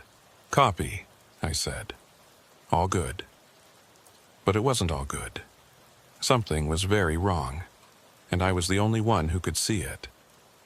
At 3:17, we passed through the town of Lone Pine, a small cluster of buildings sleeping in the darkness beneath the shadow of Mount Whitney. The convoy didn't stop, didn't even slow down, just rolled through like we were invisible. The pickup followed us through town, still maintaining that 100-yard distance, still pulsing with those wrong headlights. At 3:22, my CB crackled again, and this time the voice that came through was clear. It was my voice. 4 to Convoy, my voice said, though I wasn't touching the mic. I see it now. I understand. I grabbed the CB, my hands shaking. That's not me. I'm not transmitting. Dalton's voice came back. 4, you just reported in. What do you mean it's not you?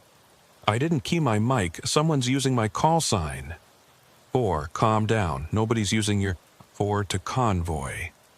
My voice interrupted again. Perfectly calm, perfectly steady. The last truck always sees it first. That's the rule. Sees what? I shouted at the radio, though I knew the voice couldn't hear me. Or maybe it could. Maybe it heard everything I thought, everything I felt. 4, you're breaking up, Dalton said. Repeat your last... The transmission cut off, replaced by static. I looked in my rearview mirror. The pickup was right there, 100 yards back. Those flickering headlights illuminating the inside of my cab with a pulsing, sickly light. And for just a moment, I saw the driver.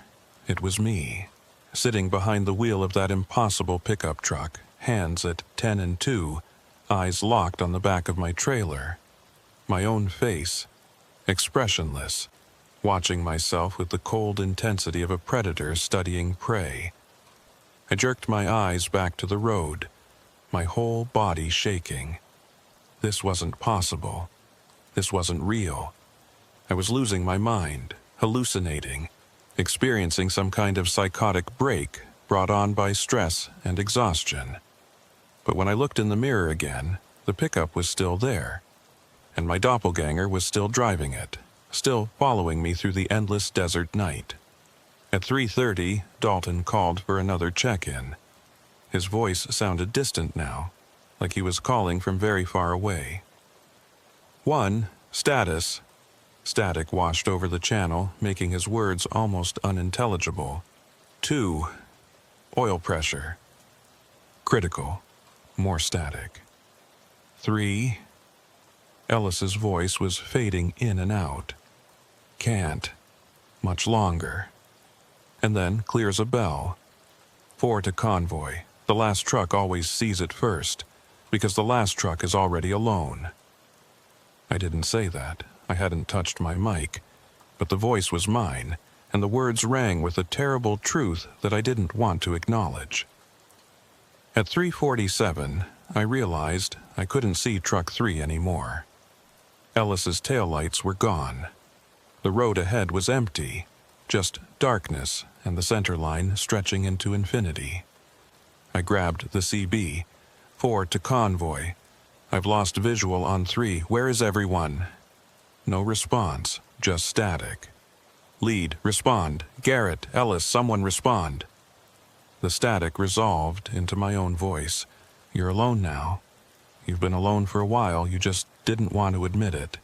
That's not true. I can see, but what could I see?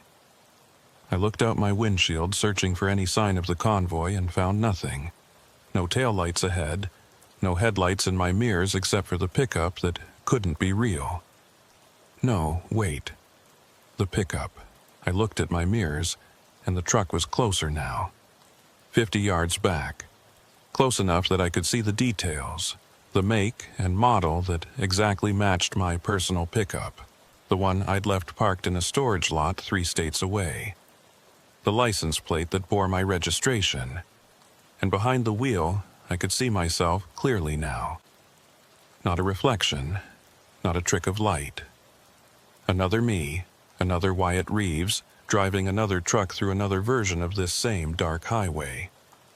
At 4 SOG, though I wasn't sure time meant anything anymore, my CB crackled with Dalton's voice. But it sounded wrong, distorted, like a recording played at the wrong speed. Convoy check. Everyone, status. I opened my mouth to respond, but my doppelganger beat me to it. 4, all good, my voice said through the CB. Maintaining position, no issues. You're not me, I shouted at the radio. But maybe I was. Maybe that was the truth I'd been avoiding. Maybe I was the one following, not the one being followed. Maybe I'd been the ghost truck all along, trailing a convoy that had left me behind hours ago, too stubborn or too stupid to realize I was already gone. The highway stretched on into darkness, and I drove into it, watching my mirrors, watching myself follow myself through a desert that had no end, as part of a convoy that may have never existed at all. And somewhere ahead, or maybe behind, or maybe in some direction that had no name, the other trucks drove on, unaware that their 4th position had been empty for miles. Or maybe they knew. Maybe they'd always known. Maybe that's why nobody volunteers to be the last truck in line. The sun should have started rising by now. I checked my dashboard clock, 4:47 a.m., and did the math. We'd left Bakersfield at midnight.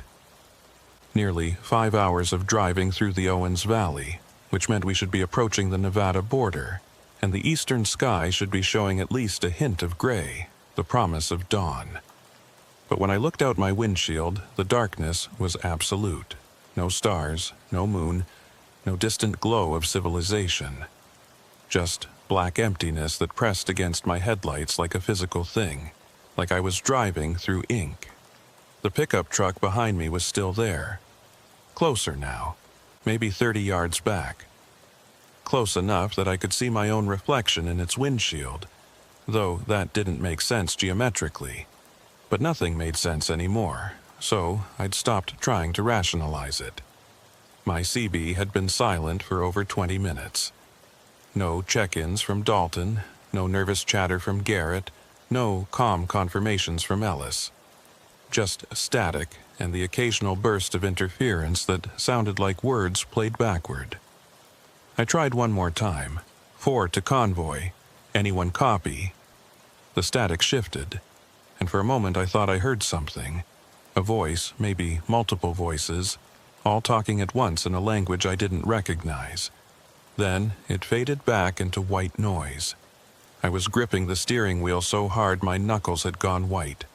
My shoulders ached from tension, and I realized I hadn't relaxed my posture in over an hour. I forced myself to take a deep breath, to loosen my grip, to think logically about the situation. The facts. I was driving north on Highway 395. I'd lost visual contact with the rest of the convoy. My radio communications were failing. There was a vehicle following me that couldn't possibly be real. The logical conclusion: I needed to stop. Pull over, assess the situation, maybe wait for daylight before continuing. The delivery deadline be damned. No amount of money was worth this level of psychological stress. I started looking for a place to pull off. The highway shoulder was narrow here, barely wide enough for a car, definitely not safe for a semi. But there had to be a turnout somewhere, a rest area, some widening of the road where I could get my rig completely off the pavement. At 4:53, I spotted a dirt road branching off to the right. It looked like it might be a Forest Service road or a Bureau of Land Management access point. I slowed down, flipped on my turn signal, though who I was signaling to, I had no idea, and started to ease my rig onto the shoulder. The pickup truck behind me matched my deceleration exactly. I stopped signaling and accelerated back to highway speed. The pickup accelerated with me, maintaining that 30-yard gap. I tried again, this time without signaling. Sudden braking, tires squealing slightly, the whole rig shuddering as I fought to keep it stable. The shoulder rushed up fast, and I had to swerve back onto the highway to avoid clipping a reflector post. The pickup never wavered. It slowed when I slowed, sped up when I sped up, its distance from my bumper fixed as precisely as if we were connected by a metal rod. "All right," I said out loud, my voice sounding strange in the silence of my cab. "All right. You want to play it this way? Fine. Let's see how you handle this." I floored the accelerator. My Freightliner wasn't built for speed, but with the engine fully rebuilt and a relatively light load, I could push it harder than recommended. The speedometer crept up, 60, 65, 70. The steering wheel vibrated in my hands, and I could hear the trailer behind me protesting the speed, but I kept my foot down. The pickup stayed right behind me, matching my speed, those impossible headlights never wavering. 75. 80. The road was arrow straight here, which was the only thing keeping me alive. At this speed, even a gentle curve would be dangerous. The pickup didn't fall back. If anything, it seemed to be getting closer, cutting the gap from 30 yards to 25 to 20. At 83 miles per hour, I saw something ahead that made my blood freeze. Taillights. 3 sets of them, evenly spaced, moving at normal convoy speed. The convoy, my convoy. Still running, still maintaining formation, still completely unaware that I'd fallen behind. Or Had I fallen behind? The thought struck me like a physical blow. What if I'd never caught up in the first place? What if I'd been chasing them all night, always 30 seconds behind? Always just out of radio range, driving faster and faster, trying to close a gap that couldn't be closed. I eased off the accelerator, watching the taillights ahead. They were getting closer, which meant I was definitely going faster than they were. In a few minutes, I'd catch up to Truck 3, Ellis's rig, and everything would make sense again. I'd be back in formation, back in the convoy, and this whole nightmare would be over. The pickup truck behind me slowed down with me, maintaining its fixed distance. I was within a quarter mile of the convoy when Ellis's taillights flickered. Just once. Just for a second. But in that flicker I saw something that didn't make sense. The truck wasn't a Mack. It was a Peterbilt. Dalton's Peterbilt. I blinked, and when I looked again, it was a Mack again. Ellis's truck. Everything normal, but I'd seen what I'd seen. I closed the gap to 50 yards, then 25. Then I was right behind Truck 3, close enough to read the license plate, close enough to see the wear on the mud flaps. And the truck flickered again. Peterbilt, then Mack, then Kenworth, then back to Mack. Cycling through all three trucks in the convoy like a shuffled deck of cards, never settling, never staying consistent. I grabbed my CB mic. 4-3, Ellis, you copy. The truck ahead of me, whatever it really was, didn't respond. But its taillights flashed 3 times in rapid succession. Not a brake tap, not a turn signal, just flashing, like Morse code, like a warning. I dropped back, putting some space between us. The truck stopped flickering and settled back into being Ellis's Mack. Steady. Normal. Except I knew it wasn't normal at all. At 5:07 a.m., my dashboard clock suddenly jumped forward to 5:33. I stared at it, watched the minutes tick forward normally, 5:34, 5:35, but I'd lost 26 minutes somewhere. 26 minutes that had just vanished, skipped like a scratched CD. "For to convoy," I said into the CB, not really expecting a response. "Time anomaly. My clock just jumped forward. Anyone else experiencing? Check in." Dalton's voice cut through the static. 1, status. 1, all green. Dalton responded to himself. 2, status. 2, oil pressure has stabilized, Garrett said. But his voice sounded flat, emotionless, like he was reading from a script. 3, status. 3, no issues, Ellis said in that same flat tone. 4, status. I waited for my own voice to respond, for my doppelganger in the pickup to claim my position, but there was only silence. 4, respond immediately, Dalton said. More silence. 4 is non-responsive, Dalton said. Continuing with 3-truck convoy, next check at 0600. The radio went quiet. They couldn't hear me. Or they could hear me, but they thought someone else was Truck 4. Or there was no Truck 4 anymore, had never been a Truck 4, and I was just a ghost following them through the darkness. I looked in my rearview mirror.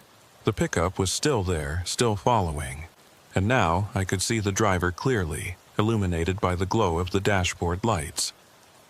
It was me, but not quite. Close enough to pass as my reflection, but wrong in small ways. The set of the jaw was different. The eyes were too wide, too intense. The hands on the wheel were positioned at 11 and 1 instead of 10 and 2. And it was smiling. I don't smile when I drive. Nobody does. But this thing wearing my face was grinning like it knew a secret, like it was in on a joke that I hadn't figured out yet. I forced myself to look away, to focus on the road ahead. The convoy was still there, 3 trucks in formation, taillights bobbing gently with the road's subtle curves. Real or not, they were all I had to follow. At 5:41, the road started to feel different. The pavement was the same, the center line was the same, but something about the space around the highway had changed. The darkness seemed deeper, more textured, like it had substance, like I was driving through something instead of just through empty night. At 5:48, I passed a mile marker. It read, Mile 0. That was impossible. Mile markers started at 0 at the state line, but we'd crossed from California into Nevada hours ago. We should be well past mile marker 100 by now. I kept driving, watching for the next marker. Mile 0, and the next one. Mile 0. Every single marker on the side of the road read Mile 0, like the highway had been caught in a loop, unable to progress, trapped at the starting point forever. At 5:52, Truck 3's taillights went out, completely dark. The truck was still there. I could see its silhouette against the slightly less dark darkness, but all its lights had died simultaneously. 3 to Convoy. Ellis's voice crackled over the CB. Electrical failure. Losing all systems. I'm going to have to pull. His voice cut off mid-word. The silhouette of Truck 3 began to fade, becoming transparent, and I could see through it to Truck 2 beyond. Garrett's Kenworth, running steady, lights bright, and then Truck 3 was gone, just vanished, evaporating into the darkness like it had never existed. I slammed on my brakes, my rig shuddering and groaning. I came to a stop in the middle of the highway, hazard lights flashing, and stared at the empty space where Ellis's truck should have been. The pickup behind me stopped too, maintaining that exact distance. I grabbed my CB. 4 to Convoy. Truck 3 just disappeared. Ellis is gone. No response. Dalton, Garrett, someone respond. Ellis vanished right in front of me. Static, then Convoy check. 1, status. 1, all green. 2, status. 2, no issues. Continuing with 2 truck Convoy. Next check at 0630. They were down to 2 trucks now. They'd acknowledged the loss of Truck 3 without any concern, without any alarm, like it was routine, like it had been planned. I sat there in the middle of the highway, hazards flashing, trying to decide what to do. I could keep following the convoy, knowing that trucks were disappearing, knowing that I might be next. Or I could turn around, head back to Bakersfield, and forget this entire nightmare run. But when I looked in my rearview mirror, the pickup was still there, blocking my retreat. And behind it, the road had changed. Instead of asphalt stretching back the way I'd come, there was just darkness. Void, nothing. The highway only went one direction now. Forward. I put my rig in gear and started moving again, accelerating until I caught sight of Truck 2's taillights ahead. Garrett's Kenworth running steady, unaware that we'd lost Ellis, unaware that the convoy was fracturing, or maybe completely aware and just not caring. At 6 o'clock, I was close enough to see details on Truck 2. The mud flaps, the license plate, the wear patterns on the trailer doors. Everything looked normal, real, solid. Then Garrett's truck flickered just like Ellis's had. Peterbilt, then Kenworth, then nothing, then Kenworth again. Unstable. Failing. 4 to 2, I said into the CB. Garrett, if you can hear me, you need to... Convoy check. Dalton's voice interrupted. 1, status. 1, all green. 2, status, silence. 2, respond immediately. More silence. 2 is non-responsive. Continuing with single truck, next check at 0700. Single truck. Dalton was acknowledging that he was alone now. The convoy had collapsed down to just the lead vehicle, and he was going to complete the run by himself. Or maybe he'd always been alone. Maybe the convoy had never existed, and we'd all just been shadows following him, believing we were part of something real. I watched Truck 2 ahead of me. It was flickering faster now, cycling through different forms every few seconds. Kenworth. Peterbilt, Mack. Something that wasn't any truck I recognized.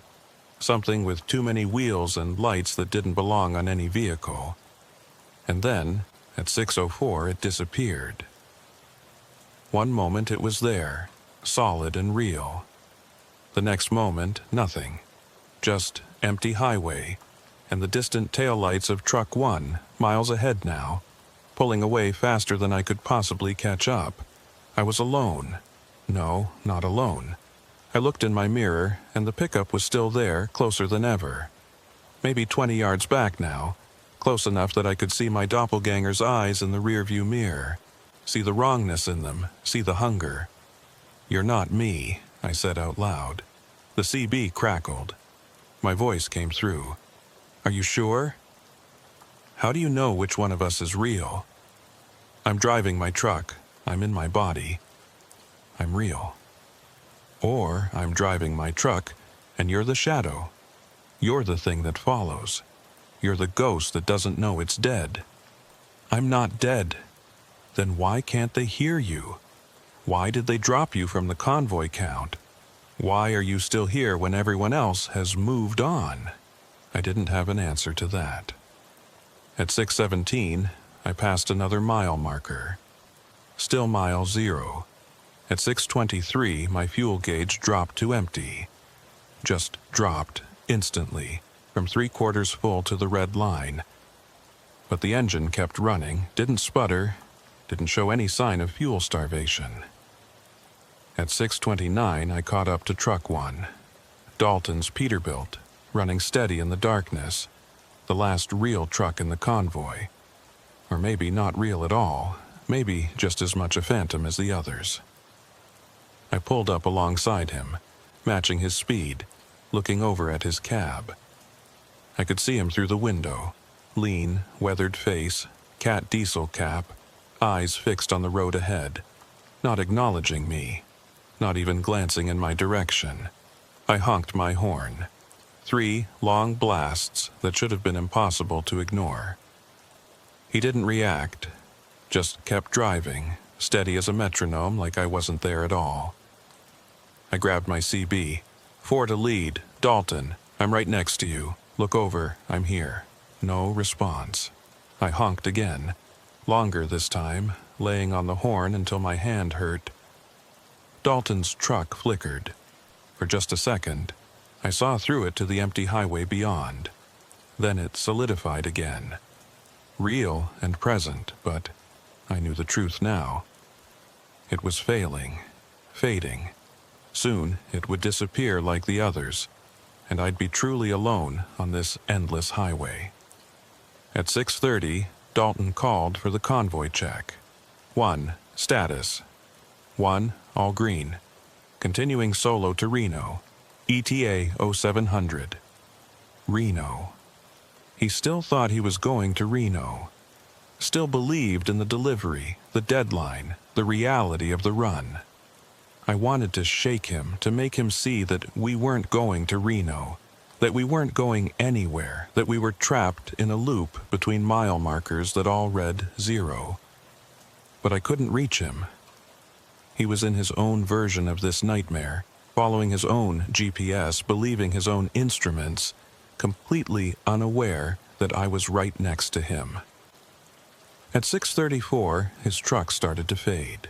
Slowly at first, becoming slightly transparent, then more so, until I could see the road through him, the center line running straight through the middle of his trailer. "Dalton!" I shouted into the CB. "Hold on! Don't let it take you!" But he was already gone. The Peterbilt evaporated into nothing, and I was alone on the highway with only the pickup truck behind me for company.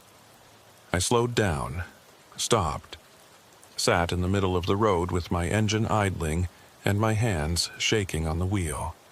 The pickup pulled up behind me and stopped, maintaining that perfect distance. I could see my doppelganger clearly now. It was me, exactly me, down to the scar on my left eyebrow from a childhood bike accident. But its eyes were wrong, too knowing, too aware. It lifted one hand from the wheel and pointed forward, down the highway, into the darkness. The message was clear. Keep driving. That's all there is. That's all there's ever been. I looked at my dashboard. The clock read 6:47 a.m. The sun should have been up an hour ago, should be painting the desert in shades of gold and orange. But the darkness was absolute, eternal, and I was alone in it except for my own shadow. At 6:52, I put the truck in gear and started driving again. Because what else could I do? The highway stretched ahead, identical to every mile I'd already driven, identical to every mile I would ever drive. Mile marker 0 repeated endlessly on both sides of the road, and in my mirror the pickup followed. Always there, always watching, always waiting for me to realize the truth. That I was the last truck in line, and the last truck is always alone. Time had lost all meaning. My dashboard clock cycled through random numbers. 6:47, then 3:22, then 9:15, then back to 3:33. It would freeze for long stretches, then jump forward or backward in chunks that made no sense. I stopped trying to track it. The darkness never changed. No hint of dawn, no stars, no moon, just black emptiness beyond the reach of my headlights, and the highway rolling out beneath me like a treadmill, going nowhere forever. I'd been driving for what felt like hours since Dalton's truck disappeared, or maybe minutes, or maybe days. Without external reference points, without the passage of the sun or the changing of the landscape, there was no way to measure time's passage except by the slow deterioration of my own mind. The pickup truck was still behind me, always behind me. My doppelganger drove with inhuman patience, never speeding up, never falling back, never showing any sign of fatigue or boredom or doubt. I'd tried everything to lose it. Sudden accelerations, hard braking, weaving across both lanes, even driving with my lights off for a terrifying minute that nearly sent me off the road. Nothing worked. The pickup matched every maneuver perfectly, like it was reading my thoughts before I executed them. Maybe it was. At some point, the clock read 4:17, though that meant nothing. I tried an experiment. I said out loud, without touching the CB, "If you can hear me, flash your lights 3 times." The pickup's headlights flashed. 1, 2, 3. My heart sank. It wasn't just following me, it was listening, watching, aware of everything I did, everything I thought. "What are you?" I asked the darkness. The CB crackled. My voice came through. "I'm what you become when you realize the truth. I'm the part of you that understands this highway never ends, that the convoy was always a fiction, that you've been alone from the beginning. I'm waiting for you to accept it." Accept what? That you're already me. You're already here. This conversation you think you're having it with yourself. I'm not following you. You're remembering me. You're looking back at where you've already been. I punched the steering wheel hard enough to hurt my hand. That doesn't make any sense. I'm here now, driving north. I'm heading somewhere. Where? Name your destination. Reno, the delivery. The client needs... What client? What company? What cargo are you carrying? I opened my mouth to answer and realized I couldn't remember. I knew I was hauling electronics, computer components, something for a product launch. But I couldn't visualize the boxes, couldn't recall the company name from the paperwork, couldn't remember a single specific detail about what was in my trailer. "It's in the manifest," I said. "The paperwork. It's all there. Then look at it. Pull over and check your paperwork. Tell me what it says." I didn't want to stop. Stopping felt dangerous. Like if I lost my momentum, I'd never start moving again. But I also couldn't shake the growing dread that the voice was right, that I'd been hauling nothing, heading nowhere since the beginning. I pulled over onto the shoulder. There was plenty of room now, the road having widened at some point to accommodate vehicles much larger than mine. I put the truck in park, left the engine running, and grabbed my clipboard from the passenger seat. The manifest was there, multiple pages clipped together. I flipped to the cargo description. The page was blank. Not empty. Blank. Like it had never been printed on. Just clean white paper with the header and footer, but no text in between. I flipped through the other pages. Bill of lading, blank. Route instructions, blank. Client contact information, blank. Every single page was empty. No, I whispered. No, this isn't right. There was information here. I read it. I checked the cargo against the manifest before we left. Did you? My voice asked from the CB. Or did you just go through the motions? Did you actually read the words? Or did you just see what you expected to see? I threw the clipboard across the cab. It hit the passenger window and clattered to the floor. In my mirror, the pickup had pulled over behind me, maintaining that exact distance. My doppelganger sat motionless behind the wheel, watching me. Waiting. I climbed out of my cab. I shouldn't have done it. Every instinct screamed that leaving the safety of my truck was a mistake. But I had to know. Had to see what was in my trailer. Had to prove that I was carrying something. That this run had purpose and meaning. The air outside was perfectly still. No wind, no sound except the idle of my engine. The temperature was neither hot nor cold. It simply was, neutral and unremarkable. I walked back to my trailer, my boots echoing on the asphalt in a way that sounded wrong. The sound didn't fade properly, didn't dissipate into the distance. It just stopped, cut off sharply, like the darkness was absorbing it. The trailer door was sealed. A numbered plastic tag looped through the latch. I examined it in my flashlight beam. The number matched the one on my blank manifest, 47593. At least that was consistent. I broke the seal and opened the door. The trailer was empty. Completely, absolutely empty. No pallets, no boxes, no cargo of any kind. Just a hollow aluminum box with tie-down points and wheel wells and nothing else. I stood there staring into the empty space, my flashlight beam cutting through the darkness inside, illuminating nothing. "You're hauling shadows," my voice said from somewhere behind me. That's all this convoy ever carried. Shadows and darkness and the belief that we were going somewhere. I turned around. My doppelganger had gotten out of the pickup and was standing about 20 feet away, hands in pockets, perfectly relaxed. Up close, in the beam of my flashlight, I could see the differences more clearly. This thing looked like me, moved like me, sounded like me, but it was hollow somehow, like a photograph instead of a person. Two-dimensional, a projection. "What happened to us?" I asked. "To the convoy? To me? You want the truth, or the version that lets you keep believing you're still alive?" "The truth." My doppelganger smiled. "There is no truth. There's only what you choose to believe. But I'll tell you what I believe, which is maybe the same as truth in a place like this." It started walking toward me. I held my ground, though every nerve in my body screamed to run. "I believe we never left Bakersfield," it said. "I believe something happened in that industrial park at midnight. Something wrong, something impossible. And we've been stuck in the moment ever since.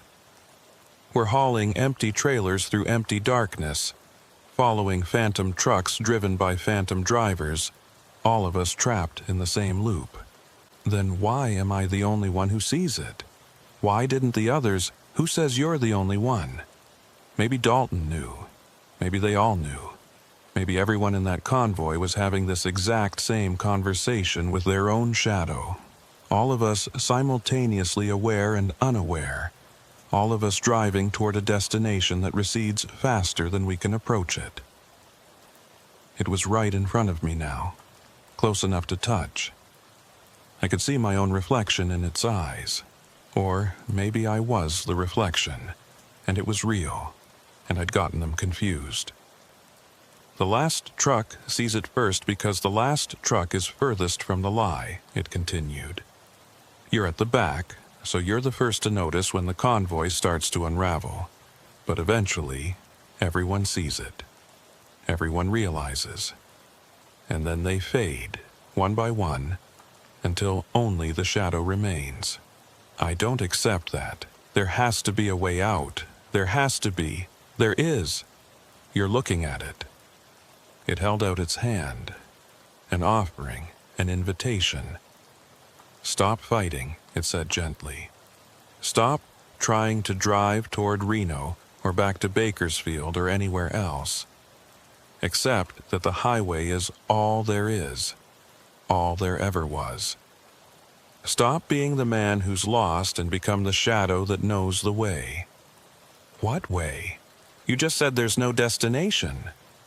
There's no destination outside, but there might be one inside. In the acceptance and the surrender, in becoming what you're meant to become in this place. I looked at the outstretched hand. My own hand, offering me salvation or damnation, I couldn't tell which. Behind my doppelganger, I could see the pickup truck, and behind that, the highway stretched into infinite darkness. No mile markers now, no center line, just black emptiness that went on forever. I thought about Dalton, fading away while still believing he was heading to Reno. I thought about Garrett and Ellis, disappearing while still trusting their instruments, still following protocol. They'd fought it. They'd maintained the fiction until the end, and I could do the same. I could get back in my truck, put it in gear, and drive forever through this darkness, hauling nothing toward nowhere, but at least maintaining the belief that I was going somewhere, that I had purpose, that I was still real. Or I could take the hand, accept the truth, become the shadow. At least the shadow knew what it was. My hand started to reach out. My fingers were inches from my doppelganger's palm. And then I heard it. A horn. Distant, faint, but definitely there. A truck horn blaring 3 times in rapid succession. I jerked my hand back and spun around, looking down the highway in the direction I'd been traveling. Far in the distance, barely visible, I could see lights, taillights, multiple sets of them moving together in formation. The convoy. That's not real, my doppelganger said. Its voice had changed, become urgent, almost desperate. It's a trick, a reflection. They're gone. You saw them disappear. But the lights were getting brighter, which meant they were getting closer. Or I was getting closer to them. The distance was collapsing. The horn blared again. 3 short blasts. An invitation or a warning, I couldn't tell which. If you go toward them, you'll just loop back to the beginning, my doppelganger said. You'll be right back here having this same conversation, making this same choice. The highway doesn't let you escape. It only lets you choose how you experience the trap. Maybe, I said, but I'd rather be trapped trying to reach something than trapped accepting nothing. I ran back to my cab, yanked open the door, and threw myself into the driver's seat. My hands fumbled with the gear shift, and I could hear my doppelganger shouting something behind me, but I didn't listen. I slammed the door, put the truck in gear, and floored the accelerator. The engine roared, the truck lurched forward, and in my rearview mirror, I saw my doppelganger standing in the middle of the highway, getting smaller and smaller, until the darkness swallowed it completely. The pickup truck was gone. The road behind me was empty. I drove toward the distant taillights, and they grew closer with every second. I could make out individual trucks now, 3 of them, running in formation, exactly where they should be. My CB crackled to life. Status check, Dalton's voice, clear and steady. 1, all green. 2, no issues, Garrett said. 3, maintaining position, Ellis confirmed. A long pause, then 4, Hayes, you copy. I grabbed the mic, my hand shaking. 4, copy, I'm here, I'm right behind you. Another pause, longer this time. Hayes, where the hell have you been? You dropped off comms for over an hour. An hour, May. We've been trying to raise you. I looked at my dashboard clock. It read 6:52 a.m., the same time it had read when I'd gotten out of my truck to check the trailer. No time had passed, or all time had passed, or time had fractured and reformed and I'd slipped through a crack in it. Had some radio trouble, I said. But I'm good now, back in position. Copy that, stay tight. We're 20 minutes out from Reno. I looked out my windshield. The darkness was fading, just at the edges, a gray twilight creeping in from the east. And on the horizon I could see lights. Real lights, city lights, Reno, glowing in the pre-dawn darkness like a promise. We were almost there. We were going to make it. I glanced in my rearview mirror. The road behind me was empty. No pickup truck, no doppelganger. Just normal highway with normal mile markers and the first hints of approaching dawn. I'd made it through. I'd escaped, or had I? Because as I watched the convoy ahead of me, I noticed something that made my blood run cold. There were only 3 trucks. Dalton, Garrett, Ellis. Trucks 1, 2, and 3. Where was I in the formation? I was following truck 3, maintaining proper distance, running in the 4th position. But if there were only 3 trucks in the convoy and I was the 4th truck... 4 to convoy, I said slowly. Quick count check. How many trucks do we have? 3 trucks, Dalton responded immediately. 1, 2, 3, why? Just confirming, I said. I looked at my mirrors again. Behind me, the highway was empty. No truck 4, no Wyatt Reeves hauling electronics to Reno. Because I was truck 4, and truck 4 had been missing for over an hour. Which meant the CB crackled. My own voice came through. You chose to keep driving. That's all you needed to do. Accept the pattern. Follow the lights. Don't ask questions. I didn't respond. I couldn't, because I was starting to understand. The doppelganger hadn't been trying to trap me. It had been trying to warn me. By refusing to accept what I'd become, by choosing to chase the convoy instead of surrendering to the truth, I'd locked myself into a different kind of loop. One where I'd follow these 3 trucks forever, always maintaining position, always checking in, always convinced I was heading toward Reno even though Reno would never arrive. The city lights on the horizon weren't getting closer. They were staying at the same distance, perfectly fixed, a mirage that would never resolve into reality. And I'd drive toward them forever, following taillights that might or might not be real, checking in on a radio that might or might not be broadcasting, hauling cargo that might or might not exist.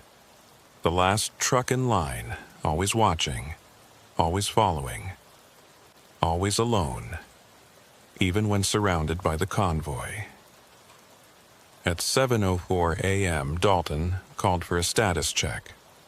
1, all green. 2, no issues. 3, maintaining position. And I responded right on cue. 4, copy, all good. Because that's what I do now. That's what I've always done. That's what I'll do forever. Follow the pattern. Follow the lights. Don't ask questions. The last truck sees it first.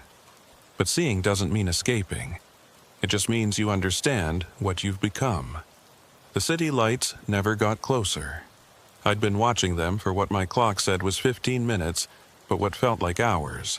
And they remained fixed on the horizon like a painting, perfectly detailed but utterly unreachable. We passed mile marker 174, then 175, then 176. Real numbers now. Real progress. Except when I checked my GPS, it showed us still at mile marker 152. The same reading it had shown for the past 20 minutes. The instruments lie, or they tell the truth. There's no way to know which anymore. The sky was getting lighter, a dull, gray illumination that didn't come from any particular direction. Not a sunrise, just a lessening of the absolute darkness, like someone had turned up a dimmer switch fractionally. It was enough to see the landscape now, flat, desert, scrubland stretching to distant mountains, the same view I'd been seeing all night. Or maybe not the same. I couldn't shake the feeling that the mountains had changed position, that the scrub brush looked subtly different than it had the last time I'd noticed it. At 7:21, Garrett's voice came over the CB, and he sounded worried. 2 to lead. I'm getting some weird readings. Fuel gauge is showing empty, but the engine's running fine. Temperature's fluctuating, and my GPS keeps resetting. Copy, 2. Same issues here, Dalton said. I think we're experiencing some kind of electromagnetic interference, probably from the military base. We're close to the Nevada test site. That made sense. Or it would have made sense on a normal run, on a normal night. But nothing about this was normal, and we all knew it, even if only I was willing to admit it. Stay on visual, Dalton continued. Ignore the instruments and just follow the truck ahead of you. We can't be more than 10 minutes out now. 10 minutes. We'd been 10 minutes out for the past 45 minutes. I wanted to say something, wanted to call them out on the obvious impossibility of our situation. But I knew what would happen if I did. They'd go silent, or they'd tell me I was imagining things, or they'd drop me from the convoy count and I'd disappear like Ellis had disappeared. So I kept quiet and maintained my position, following Ellis's taillights through the gray half-darkness toward a city that would never arrive. At 7:28, something changed. The road started to curve. Just slightly at first, a gentle bend to the right. Highway 395 was mostly straight through this section, so a curve was notable. But more importantly, it was different. Variation, change. The first real deviation I'd seen in hours. The convoy followed the curve, and as we came out of it, I saw something ahead that made no sense. Lights. Not the lights of Reno on the horizon. These were closer, right on the highway. Bright lights, emergency lights, red and blue flashing in the gray dawn. Lead to convoy, Dalton said, and for the first time I could hear uncertainty in his voice. We've got what looks like an accident scene ahead. Emergency vehicles. Prepare to slow down. We reduced speed, dropping from 65 to 45 to 30. The emergency lights grew brighter, and I could make out the shapes now. Fire trucks, ambulances, police cruisers all clustered around something on the highway. Something big. As we got closer, I realized what I was seeing. It was the convoy, our convoy. 4 trucks, jackknifed and crashed, spread across both lanes of the highway in a tangle of metal and cargo and broken glass.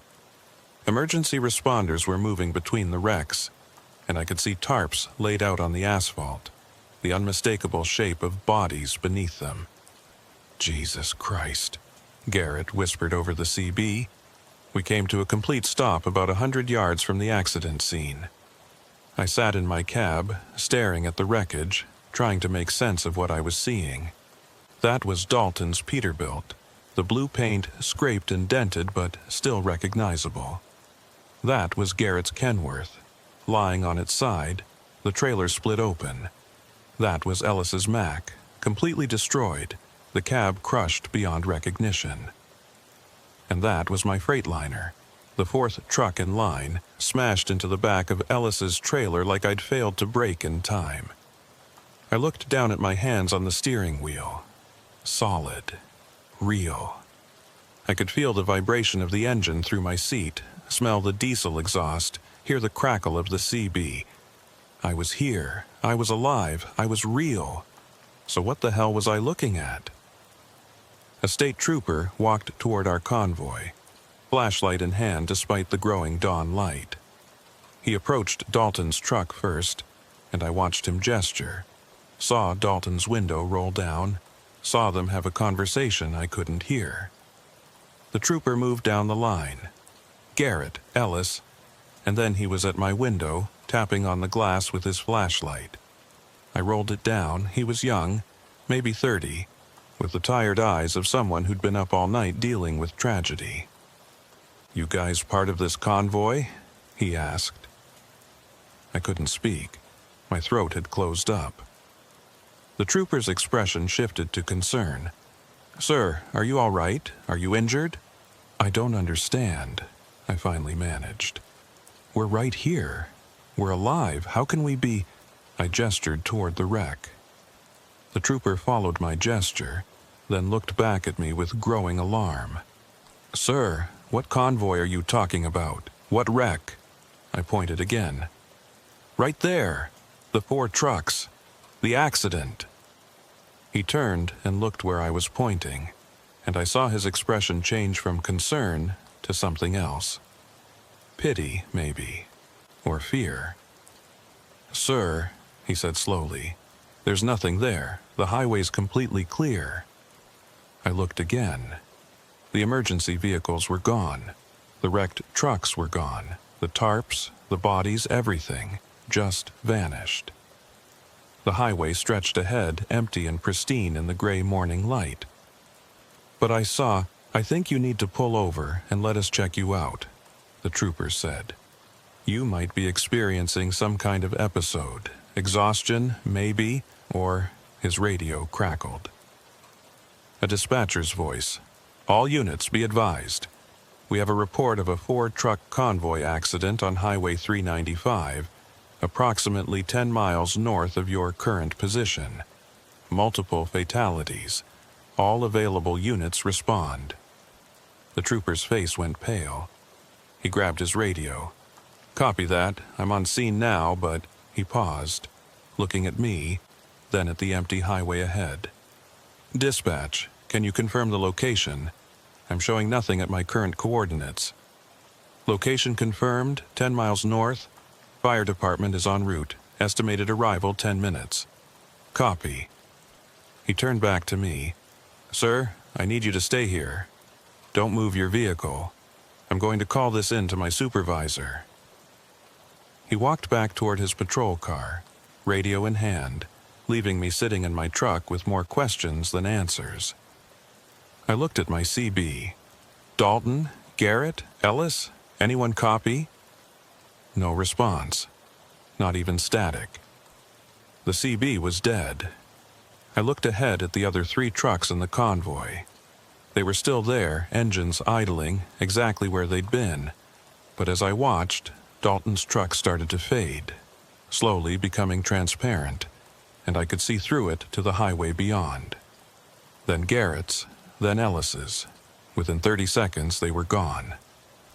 I was alone on the highway with the state trooper in his patrol car, and ahead of us, 10 miles north, there was an accident scene where 4 trucks had crashed. 4 trucks driven by 4 drivers who had left Bakersfield at midnight and never made it to Reno, including me. I looked down at my hands again. They were starting to fade too, becoming translucent, and I could see the steering wheel through them. "No," I whispered. "No, this isn't right. I'm here. I'm alive. I made it through." But did I? The question echoed in my mind.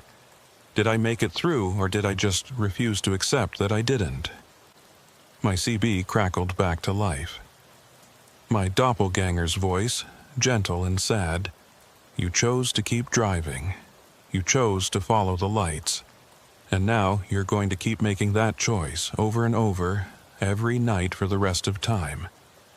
Because that's what the last truck does. It follows, it observes, it reports what it sees, even when no one's listening anymore." "I don't accept this," I said. "You don't have to accept it. You just have to live it. Or whatever this is. Living or not living, being or not being, does it really matter which?" I looked in my rearview mirror. The pickup truck was there again, parked on the shoulder about 20 yards back. My doppelganger sat behind the wheel, watching me with patient eyes. "The accident happened," it said. "All 4 trucks crashed, all 4 drivers died, but you were the last one, so you saw it coming. You saw the brake lights ahead flash red, saw Dalton lose control, saw the whole convoy collapse in slow motion. And in that last second before impact, you made a choice." "What choice?" "To keep driving, to believe you could avoid it, to convince yourself that if you just stayed in formation, just followed the protocol, just maintained your spacing, you'd make it through. That's not, and you did make it through. In a way, you're still driving, still following, still reporting in on schedule. The only difference is that everyone else accepted what happened and moved on. You're the only one still running the route." The state trooper was walking back toward me, but he was moving in slow motion, each step taking forever, like he was walking through molasses. "This is your loop," my doppelganger continued. "This is your stretch of highway. Every night you leave Bakersfield at midnight. Every night you follow the convoy north. And every night you arrive here, at this spot, and see the accident that already happened. That you're part of, that you've been part of since the beginning. How do I stop it? You don't. The highway doesn't have an exit for people like you. You made your choice when you chose to keep driving instead of accepting the truth. Now you get to keep driving forever." My hands were almost completely transparent now. I could barely see them on the wheel. The trooper reached my window, but when he looked at me, his eyes went wide. "Sir, are you... where did..." His voice was fading, becoming distant, like he was shouting from the far end of a tunnel. And then everything went white. I'm sitting in my Freightliner in an industrial park in Bakersfield. The clock on my dashboard reads 11:53 p.m. My phone is ringing. It's Linda, the dispatcher. I know what she's going to say. Priority shipment to Reno. 4-truck convoy. Leave at midnight, triple rate plus a bonus. I know I'm going to say yes, because that's what I always say. That's what I always do. And in 7.5 hours, I'll be sitting at that spot on Highway 395, watching emergency vehicles respond to an accident that I'm part of, watching myself fade away, listening to my doppelganger explain the rules of the loop, and then I'll be back here at 11:53 p.m. with the phone ringing and the choice that isn't really a choice. Some people might call this hell. Others might call it purgatory. I call it the job. Because I'm a trucker, and truckers drive. That's what we do. We haul our cargo from point A to point B, and we don't ask too many questions about what happens in between. Even when point B is the same as point A. Even when the cargo is ourselves. Even when the only freight we're hauling is the weight of a choice we made in the last second before impact.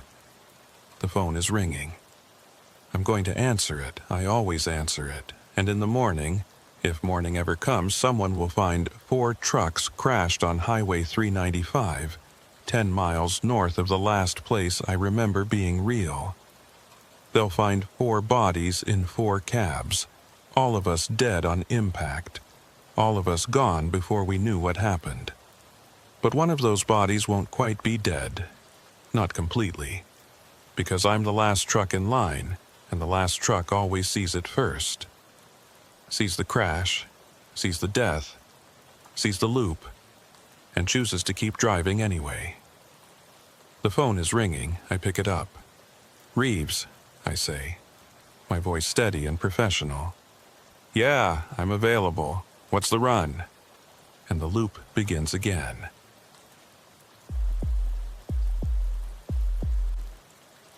I need to tell you about a convoy I drove in November of 2018. Or maybe I didn't drive it. That's the thing. I'm not entirely sure anymore what really happened that night, and the more I try to piece it together, the less sense any of it makes. My name is Cole Brixton, and I've been hauling freight for about 14 years. I'm based out of Omaha, Nebraska, running mostly regional routes through the Midwest. It's steady work, decent pay, and I know the roads well enough that I could probably drive them blindfolded. I'm not the type to see things that aren't there or make up stories. I'm a practical guy, boring even. My ex-wife used to say I had all the imagination of a parking meter. But what happened that November still haunts me, and I can't explain it no matter how hard I try. It started with a phone call on November 17th, a Saturday night around 10:30 p.m. I was at home watching TV, halfway through a beer, when my cell phone rang. Unknown number, but I answered anyway. In this business, you never know when it might be a dispatcher with a last-minute, high-paying run. "Is this Cole Brixton?" A woman's voice, professional, slightly distorted like she was calling from a bad connection. "Yeah, that's me. Who's this?" "This is Sandra from Midwest Transport Solutions. We have an urgent convoy assignment for tonight. Are you available?" I'd never heard of Midwest Transport Solutions, but that wasn't unusual. The freight industry has hundreds of small companies and brokers, and I'd worked with dozens of different outfits over the years. "Depends on the run and the pay," I said. 6-truck convoy, Omaha to Sioux Falls, South Dakota. Medical supplies and equipment. Client needs delivery by 6 a.m. tomorrow. We're offering $2,000 for the run. I sat up straighter. $2,000 for a 300-mile haul was extremely good money, suspiciously good. "What's the catch?" I asked. "No catch. The client is a hospital network that had a supply chain failure. They need these materials for scheduled surgeries tomorrow morning. Time is critical, so we're paying premium rates for guaranteed overnight delivery." That made sense. Medical facilities didn't run on convenient schedules, and emergency supply runs weren't uncommon. "Who else is in the convoy?" I asked. 5 other experienced drivers. You'd be truck number 4. Lead driver is a man named Jackson Hart. He's done convoy work for us before. I thought about it for maybe 10 seconds. $2,000 was 2 months of mortgage payments. My truck was fueled and ready to go, and Sioux Falls was a straight shot north on I-29. Easy driving, good roads. "I'm in," I said. "Where's the staging point?" "North Omaha Distribution Center off Highway 75. Be there by midnight. Jackson will brief everyone on protocols and timing." "Got it. I'll see you there." "Actually, I won't be there. This is dispatch only, but Jackson will have all the information you need. Drive safe, Mr. Brixton." She hung up before I could ask any follow-up questions. I looked at the clock. It was 10:37 p.m., which gave me about 80 minutes to get to the staging area. I grabbed my keys, my overnight bag, and headed out to my truck. The drive to the distribution center took 20 minutes.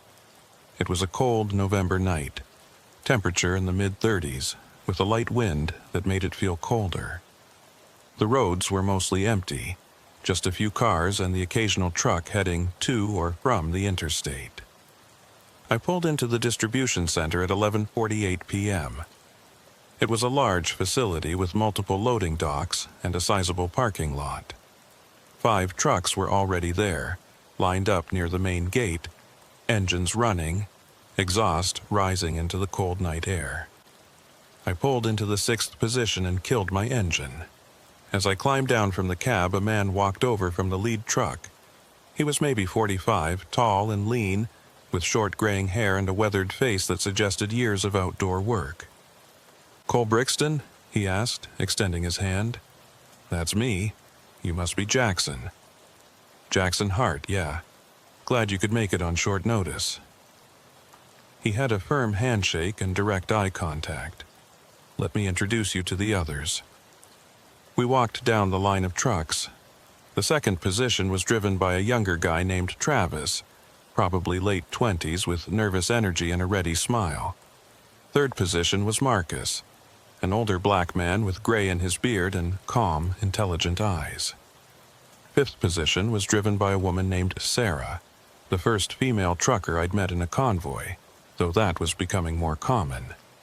Sixth position was handled by a quiet guy named Raymond, who just nodded when introduced.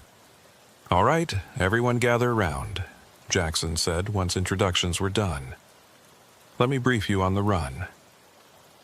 We formed a loose circle under the harsh fluorescent lights of the parking lot. Jackson pulled out a tablet and showed us a route map. Straight shot north on I-29 from here to Sioux Falls. 310 miles, estimated drive time 5 hours, accounting for convoy speed restrictions. We're hauling medical supplies, surgical equipment, pharmaceuticals, blood products. Everything is temperature sensitive and time critical. "What's the convoy protocol?" Marcus asked. "Standard formation, 200-foot spacing. Speed limit is 70 on most of this route, but we'll maintain 65 for safety. CB Channel 19 for primary comms, Channel 23 for backup. Check in every 30 minutes on the half hour, 12:30, 1 o'clock, etc. Questions so far?" "What happens if someone has a mechanical issue?" Sarah asked. "We assess on the spot. If it's fixable in under 10 minutes, we wait. Otherwise, that truck drops out and continues solo while the rest of the convoy pushes forward. The client needs at least 4 trucks to arrive together, so we have a 2-truck buffer." "What about fuel stops?" Travis asked. "Nobody should need fuel.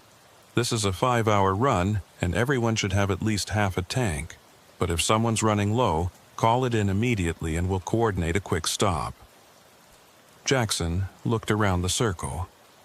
"This is a straightforward run, people. Good roads, good weather, good pay. But the client is very particular about timing. We leave at midnight sharp, and we need to roll into Sioux Falls no later than 5:30 a.m. Everyone clear?" We all nodded or voiced agreement. "Good. Load checks are done. Dispatch confirmed all cargo is secure.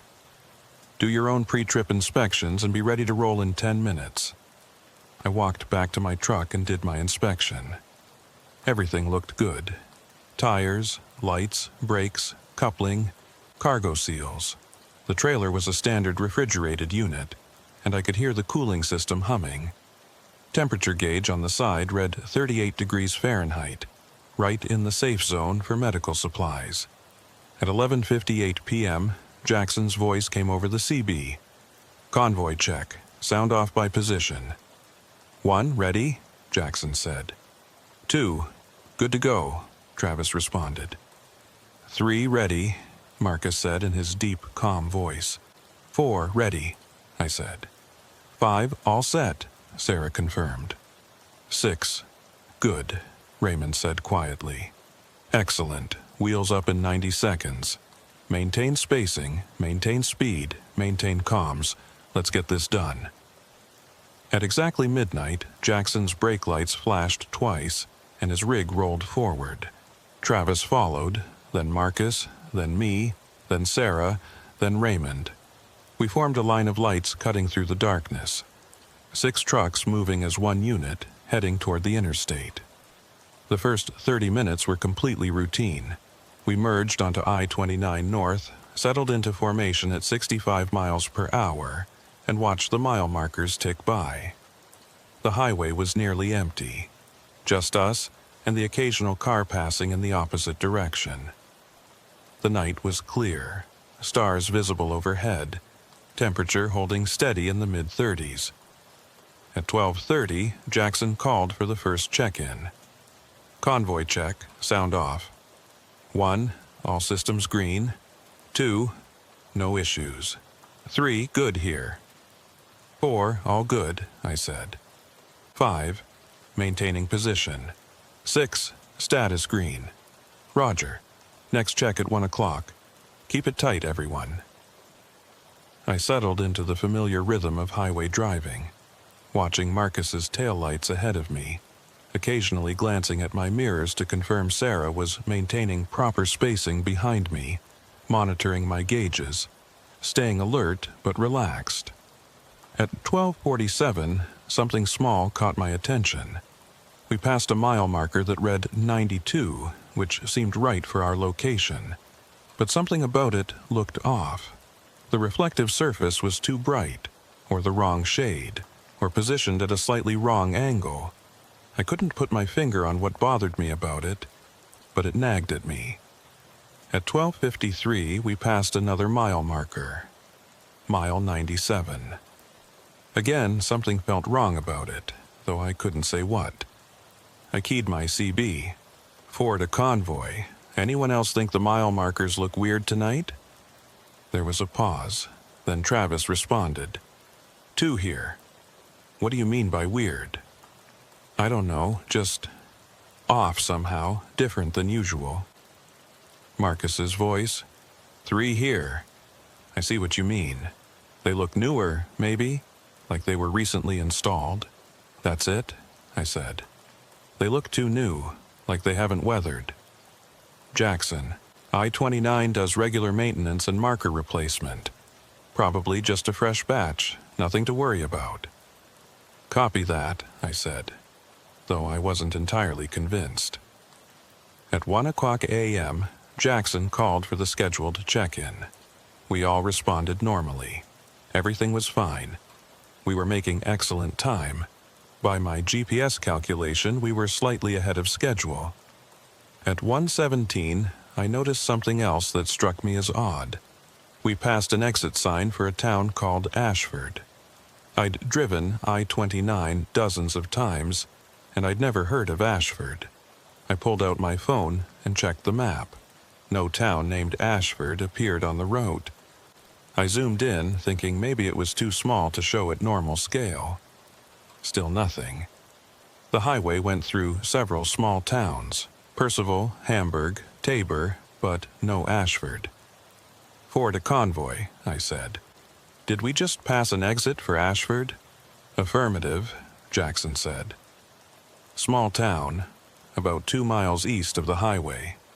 I'm not seeing it on my map. Probably too small to register. Population can't be more than a few hundred. That should have satisfied me, but it didn't. Small towns still showed up on GPS maps, even if they were just a dot and a name. At 1:23, we crossed the state line into Iowa, or at least we should have crossed the state line. The sign said, "Welcome to Iowa," but something was wrong with it. The state outline was slightly off, the dimensions not quite right, and the welcome message was phrased strangely. Iowa welcomes careful drivers. I'd crossed this border 100 times. The actual sign said Iowa, Fields of Opportunities. This was different. 4 to Convoy. Anyone else notice something off about the Iowa welcome sign? Silence on the CB. Lead, did you copy? Negative, 4. Radio's getting some interference. Repeat your last. The welcome sign, Iowa. Did it look normal to you? More static. Then Jackson's voice distorted. Looked fine to me. Standard sign. Why? I decided to drop it. Maybe I was tired or maybe my memory was off. But I was starting to feel uneasy about this run. At 1:30, during the check-in, I counted the responses carefully. 1. All systems green. 2. No issues. 3. Maintaining position. 4. All good, I said. 5. Status green. 6. Good here. 6 trucks. 6 responses. Everything normal. But something in the back of my mind whispered that I should count again, that the numbers didn't add up right somehow. At 1:44, we passed a rest area. The sign said, "Rest area 2 miles," but when we reached the supposed location 2 miles later, there was nothing there. No rest area, no exit, no buildings, just highway continuing north through flat Iowa farmland. Ford to lead. I thought we just passed a rest area sign. Affirmative. Must have been closed for renovation. But there was nothing there. Not even a closed facility. Just nothing. Jackson's voice came back after a long pause. Copy that, 4. Sometimes they remove the facilities but leave the signs up temporarily. I wouldn't worry about it. But I was worrying about it, because things were starting to add up in a wrong way, and I was beginning to suspect that something was very off about this convoy. At 2 o'clock, Jackson called for the check-in. Convoy check, sound off. 1, all systems green. 2, no issues. 3, good here. 4, all good, I said. 5, maintaining position. 6, status green. 7, no problems. I grabbed my CB mic immediately. Wait, 7? Who said 7? Silence. Someone just called in as Truck 7. Who was that? Jackson's voice. 4. This is a 6-truck convoy. Nobody called in as 7. I heard it right after Raymond. Someone said 7, no problems. Travis. I didn't hear anything after 6. Sarah. Me neither. Just 6 trucks checking in. Marcus. Cole, you feeling all right? Maybe pull over and take a break if you need one. I'm fine. I heard a 7th truck. Someone else is on this channel. Jackson. 4. I need you to calm down. There are 6 trucks in this convoy. 6 drivers. No one else on this frequency. If you're experiencing fatigue or confusion, let me know and we'll address it. But right now, you're creating a distraction. I bit back my response. They hadn't heard it. Somehow, only I had heard that 7th voice calling in, which meant either I was hallucinating, or something very wrong was happening with the radio, or with the convoy itself. At 2:13, I made a decision. I pulled out my phone and opened the voice recorder app. If I heard that 7th voice again, I'd record it. Then I'd have proof. At 2:27, we passed a billboard advertising Heartland Family Restaurant, next exit. I'd never seen that restaurant before, but Iowa was full of small diners and family places. Nothing unusual. But when we reached the next exit, there was no restaurant. No buildings at all. Just an empty off-ramp leading to a county road that disappeared into darkness. At 2:30, Jackson called for the check-in. I hit record on my phone. Convoy check, sound off. 1, all systems green. 2, no issues. 3, maintaining position. 4, all good, I said. 5, status green. 6, good here. I waited, my phone recording. My hand tense on the CB mic. Nothing. No 7th voice. Copy all. Next check at 3 o'clock. I stopped the recording and played it back, listening carefully through my earbuds. The check-in played back exactly as I'd heard it. 6 trucks. 6 voices. Nothing else. But I'd been so certain. So absolutely certain that I'd heard a 7th truck the last time. At 2:41, my GPS did something strange. The route line flickered and changed, showing us on a highway that didn't quite match I-29. The road number was right, but the path was subtly different. Like someone had redrawn the map with slightly wrong curves and exits. I zoomed out, trying to get my bearings. The state borders looked wrong too. Iowa's western border with Nebraska wasn't quite the right shape. And there were towns marked on the map that I'd never heard of, while familiar towns were missing. At 2:48, I saw headlights approaching from the opposite direction. A car moving fast. As it passed, I caught a glimpse of it in my side mirror. It was an old model, maybe from the 1970s or 80s, but it looked brand new. No rust, pristine paint. And the people inside, I only saw them for a second, but their faces looked wrong somehow. Too smooth, too perfect, like mannequins. At 2:53, Travis's voice came over the CB, and he sounded shaken.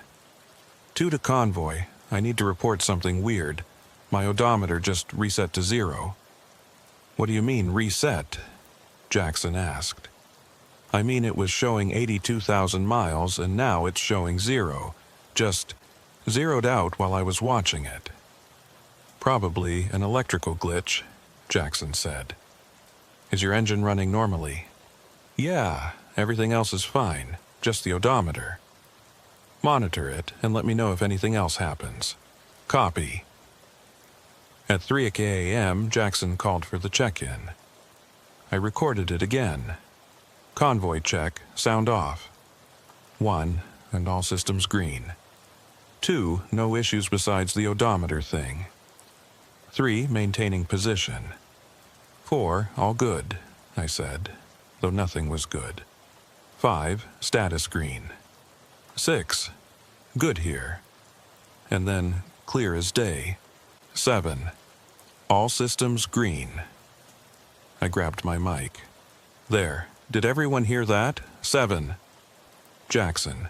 4, I'm going to need you to stay off the channel unless you have a genuine emergency. No one is calling in as Truck 7.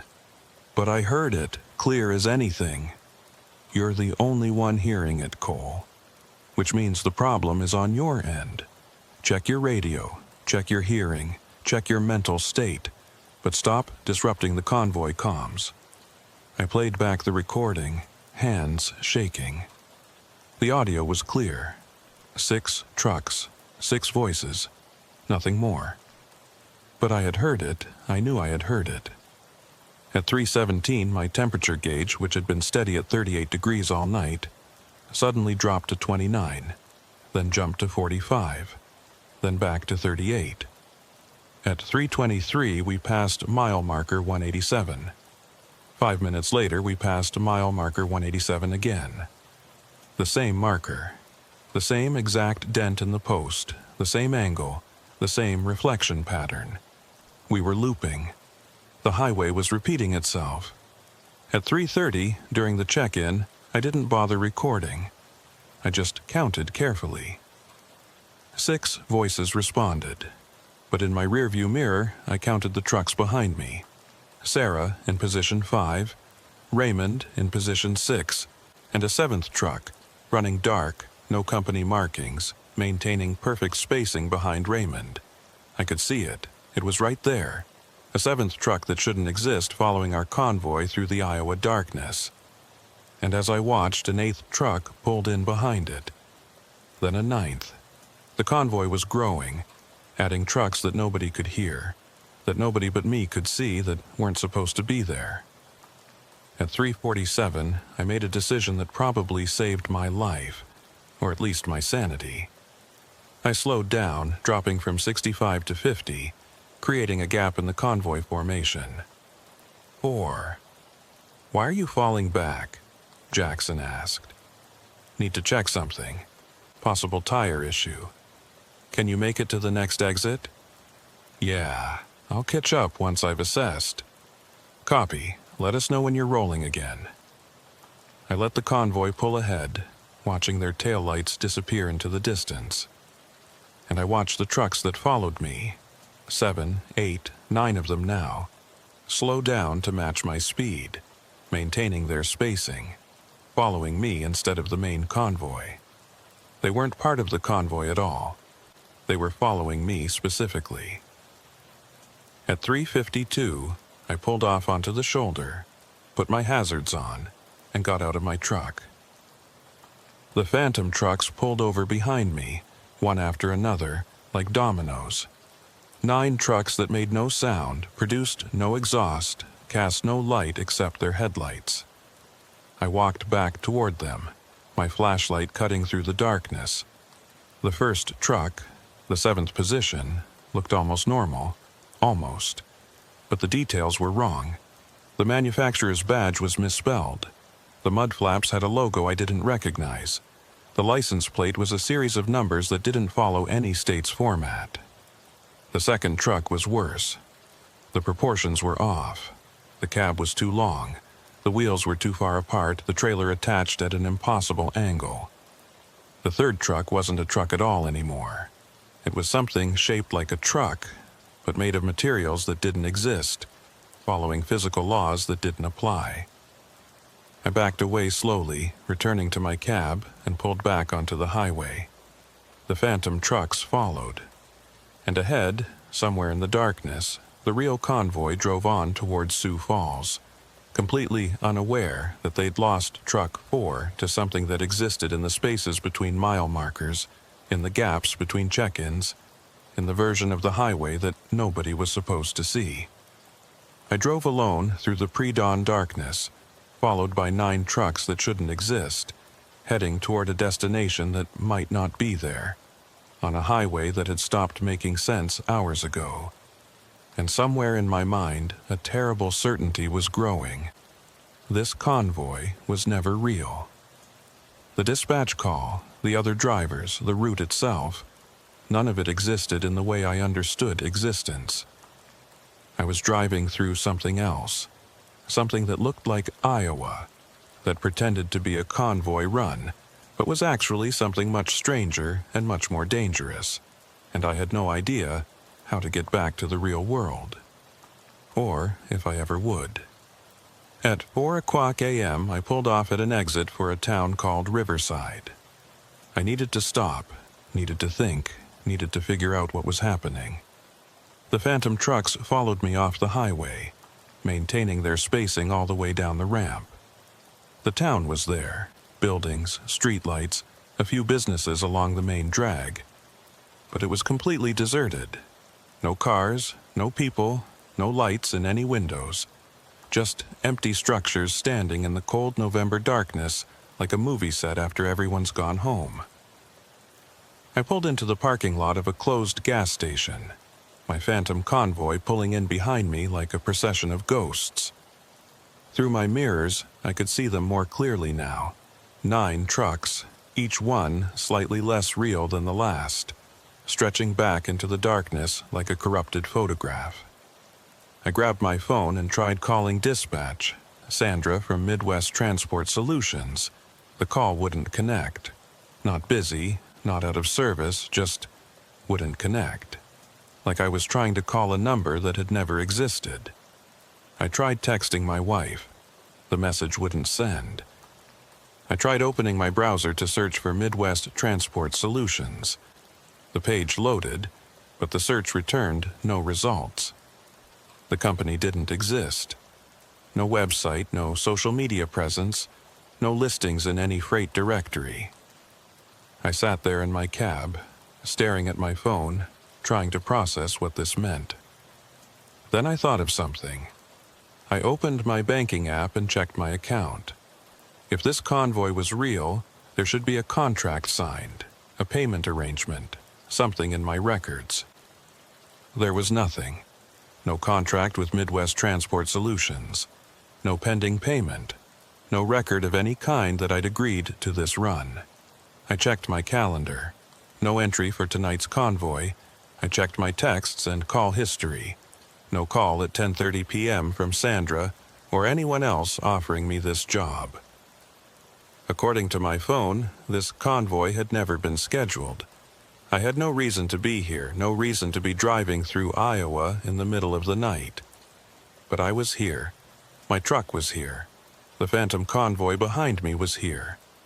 All of it was real, in some sense, even if the record said otherwise. At 4:17, I tried the CB again. Fordet to Convoy. Jackson, do you copy? Static. Anyone on this frequency, please respond. More static, then a voice that wasn't quite right. We copy 4. We've been waiting for you. Who is this? We're the convoy. We've always been the convoy. You fell behind, and we've been waiting for you to catch up. Jackson, is that you? Jackson was never real, Cole. None of them were real. It was always just you, driving alone, imagining you were part of something larger. My blood ran cold. That's not true. I met them. I shook Jackson's hand. I talked to all of them. Did you? Or did you see what you expected to see? Did you talk to shadows and convince yourself they were people? I grabbed my phone and scrolled through my photos, desperate for proof. I'd taken a picture of something tonight, I was sure of it. The convoy lineup, or the briefing, or nothing. No photos from tonight. The most recent image in my camera roll was from 3 days ago. "This isn't real," I said out loud. "This conversation isn't real. You're just stress or fatigue, or we're as real as anything else in this place," the voice said. "And you've been here longer than you think. Check your fuel gauge, Cole. Check how far you've driven." I looked at my fuel gauge. It should have dropped by at least a third, maybe half, given the hours of driving. But it was completely full, the needle pegged at the maximum. And my trip odometer, which should have shown at least 300 miles, showed 0.0. "No," I whispered. "No, this is wrong." "Wrong according to what?" "According to the rules of the world you came from. But you're not in that world anymore, Cole. You haven't been for hours. You crossed over without even noticing." "Crossed over into what?" "Into the spaces between. Into the version of the highway that exists for drivers who accept the wrong dispatch, who follow the wrong convoy, who make the wrong turn at the wrong time. You're in the shadow road now, and the shadow road doesn't let people leave." I refused to accept it. Refused to believe that I'd somehow fallen out of reality without noticing, that everything tonight had been a trap or an illusion or whatever this was. "If this is the shadow road," I said, "then where's the real I-29? Where's the real convoy? Still running, probably. Still heading to Sioux Falls. But they don't remember you. They never had a truck 4. They left with 5 trucks, and they'll arrive with 5 trucks, and nobody will ever ask what happened to Cole Brixton because Cole Brixton was never part of their convoy." I started my engine. "Then I'll find the real highway. I'll get back to the real world." "You can try. Others have tried. But the shadow road is longer than the real road, and it has more exits, and every exit leads somewhere stranger than the last. Good luck, Cole. You're going to need it." The CB went silent. I sat there for a long moment, breathing hard, trying to think rationally. There had to be an explanation. Stress-induced hallucination. Carbon monoxide poisoning. Some kind of elaborate prank. Anything but the impossible thing the voice had suggested. I looked in my rearview mirror. The 9 Phantom trucks were still there, idling silently, waiting for me to make a decision. I put my truck in gear and pulled out of the gas station parking lot. If this was the shadow road, then somewhere there had to be an entrance, which meant there had to be an exit. I just needed to find it. I got back on the highway, or what looked like the highway, and headed north. The Phantom convoy followed. At 4:30, Jackson's voice came over the CB for a check-in, but it sounded distant and hollow, like a recording played through broken speakers. I didn't respond. I was done pretending this was a normal convoy run. At 4:43, I passed a sign that said Sioux Falls, 47 miles. That should have been encouraging. We were getting close to the destination. But something about the sign bothered me. The number 47 seemed arbitrary, disconnected from any actual distance. And when I checked my GPS, it showed Sioux Falls as still being over 200 miles away. At 4:51, I saw something ahead on the road that made me slow down. There was a truck pulled over on the shoulder, hazard lights flashing. As I got closer, I recognized it. It was Marcus's rig, Truck 3 from the convoy. I pulled over behind it, grabbed my flashlight, and got out. The Phantom truck stopped on the shoulder behind me, forming a line of silent witnesses. Marcus's truck was empty. The driver's door was open, keys still in the ignition, engine running. But there was no sign of Marcus anywhere. I looked in the cab, checked the trailer, walked a circle around the entire rig. Nothing. He had just vanished. On the dashboard, I saw a note. Handwritten, but the letters were wrong. Too perfect, too uniform. Like They'd been printed rather than written by hand. It read, "The convoy continues. We all reach the destination eventually." I backed away from the truck and returned to my own rig. As I climbed into my cab, I looked in my mirror and saw that Marcus's truck had disappeared. Just gone, like it had never been there. The phantom trucks were still there, though. Still following, still waiting. At 5 o'clock a.m., the eastern sky should have been showing the first hints of dawn. But the darkness was absolute, unchanging, eternal. The night had stopped progressing toward morning, locked in a permanent pre-dawn twilight. At 5:17, I saw another truck on the shoulder. This time, it was Travis's Kenworth. Empty, abandoned, engine running, driver's door open. Another note on the dashboard. "Thank you for your service. Your delivery is appreciated." At 5:28, I found Sarah's truck. Same condition, same mysterious abandonment. I didn't stop for this one. I just drove past, my heart pounding, my hands gripping the wheel so hard they ached. The convoy had collapsed. All the other drivers were gone, vanished one by one, leaving their trucks behind like shells. And I was alone on the shadow road, with only my phantom followers for company. At 5:30, Jackson's voice came over the CB one last time. "Cole," he said, and his voice was sad and tired and very far away. "I'm sorry we couldn't tell you the truth, but the shadow road needs drivers, and it chooses carefully. You were selected, Cole. This was always meant to be your road."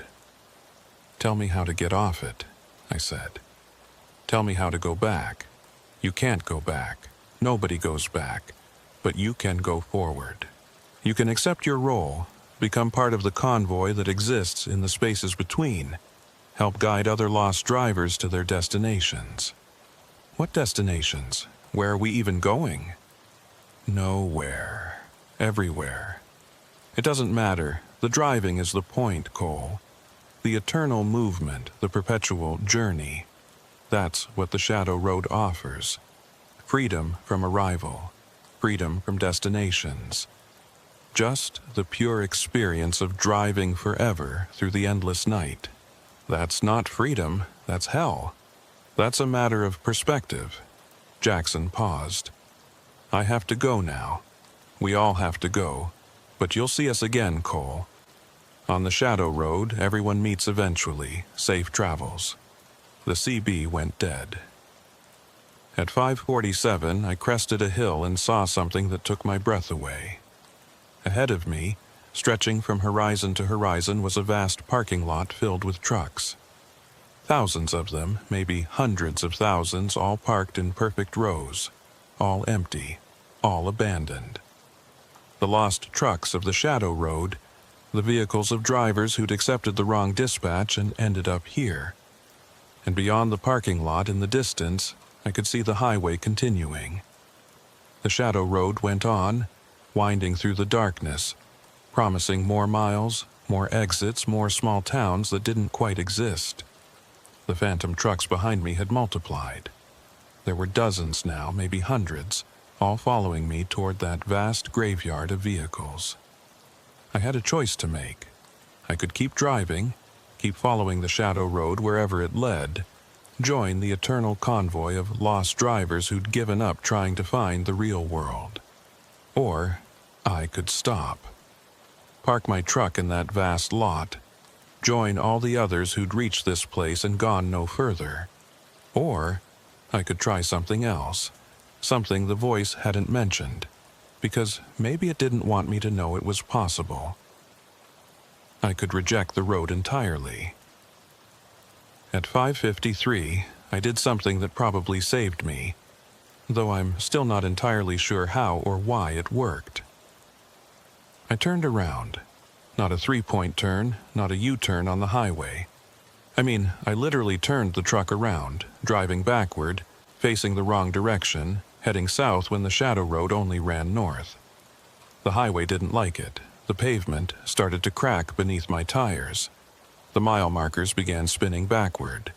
The sky flickered between night and day, and night again. The phantom trucks tried to follow, but they couldn't. They were locked into forward motion, unable to reverse, unable to break the pattern. They fell away behind me, fading into the darkness, and I was alone. I drove backward for what felt like hours, watching the mile markers count down, watching the sky gradually shift from black to gray to the first hints of real dawn. And then, suddenly, I was back on normal I-29, in Normal, Iowa, in a normal November morning. I found a rest area and pulled in, my hands shaking so badly I could barely steer.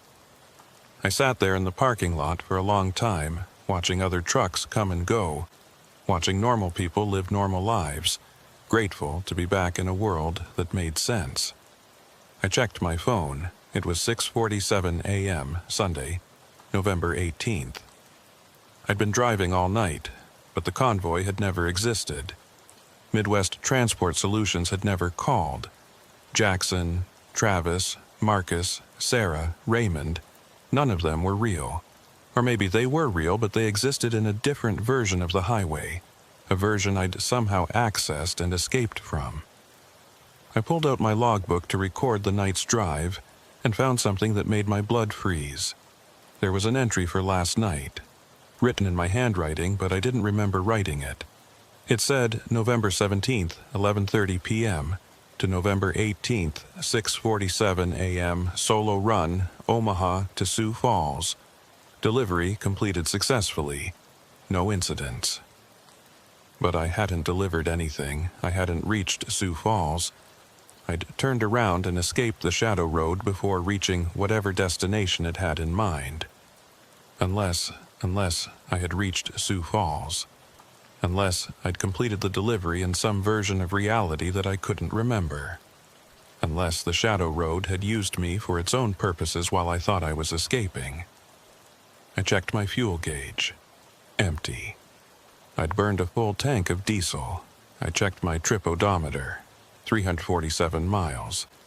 The exact distance from Omaha to Sioux Falls and back to this rest area. Whatever had happened last night, it was over now. I was back in the real world, back on the real highway, back in the version of reality where I belonged.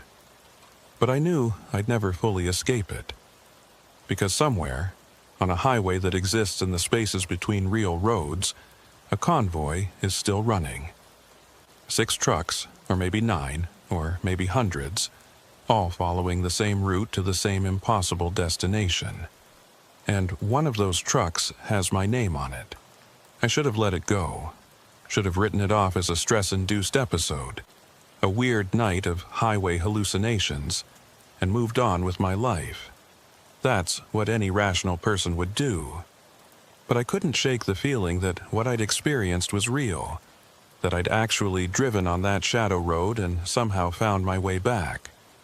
And if it was real, then it had happened to others. There had to be evidence. I spent the next 3 weeks obsessing over it.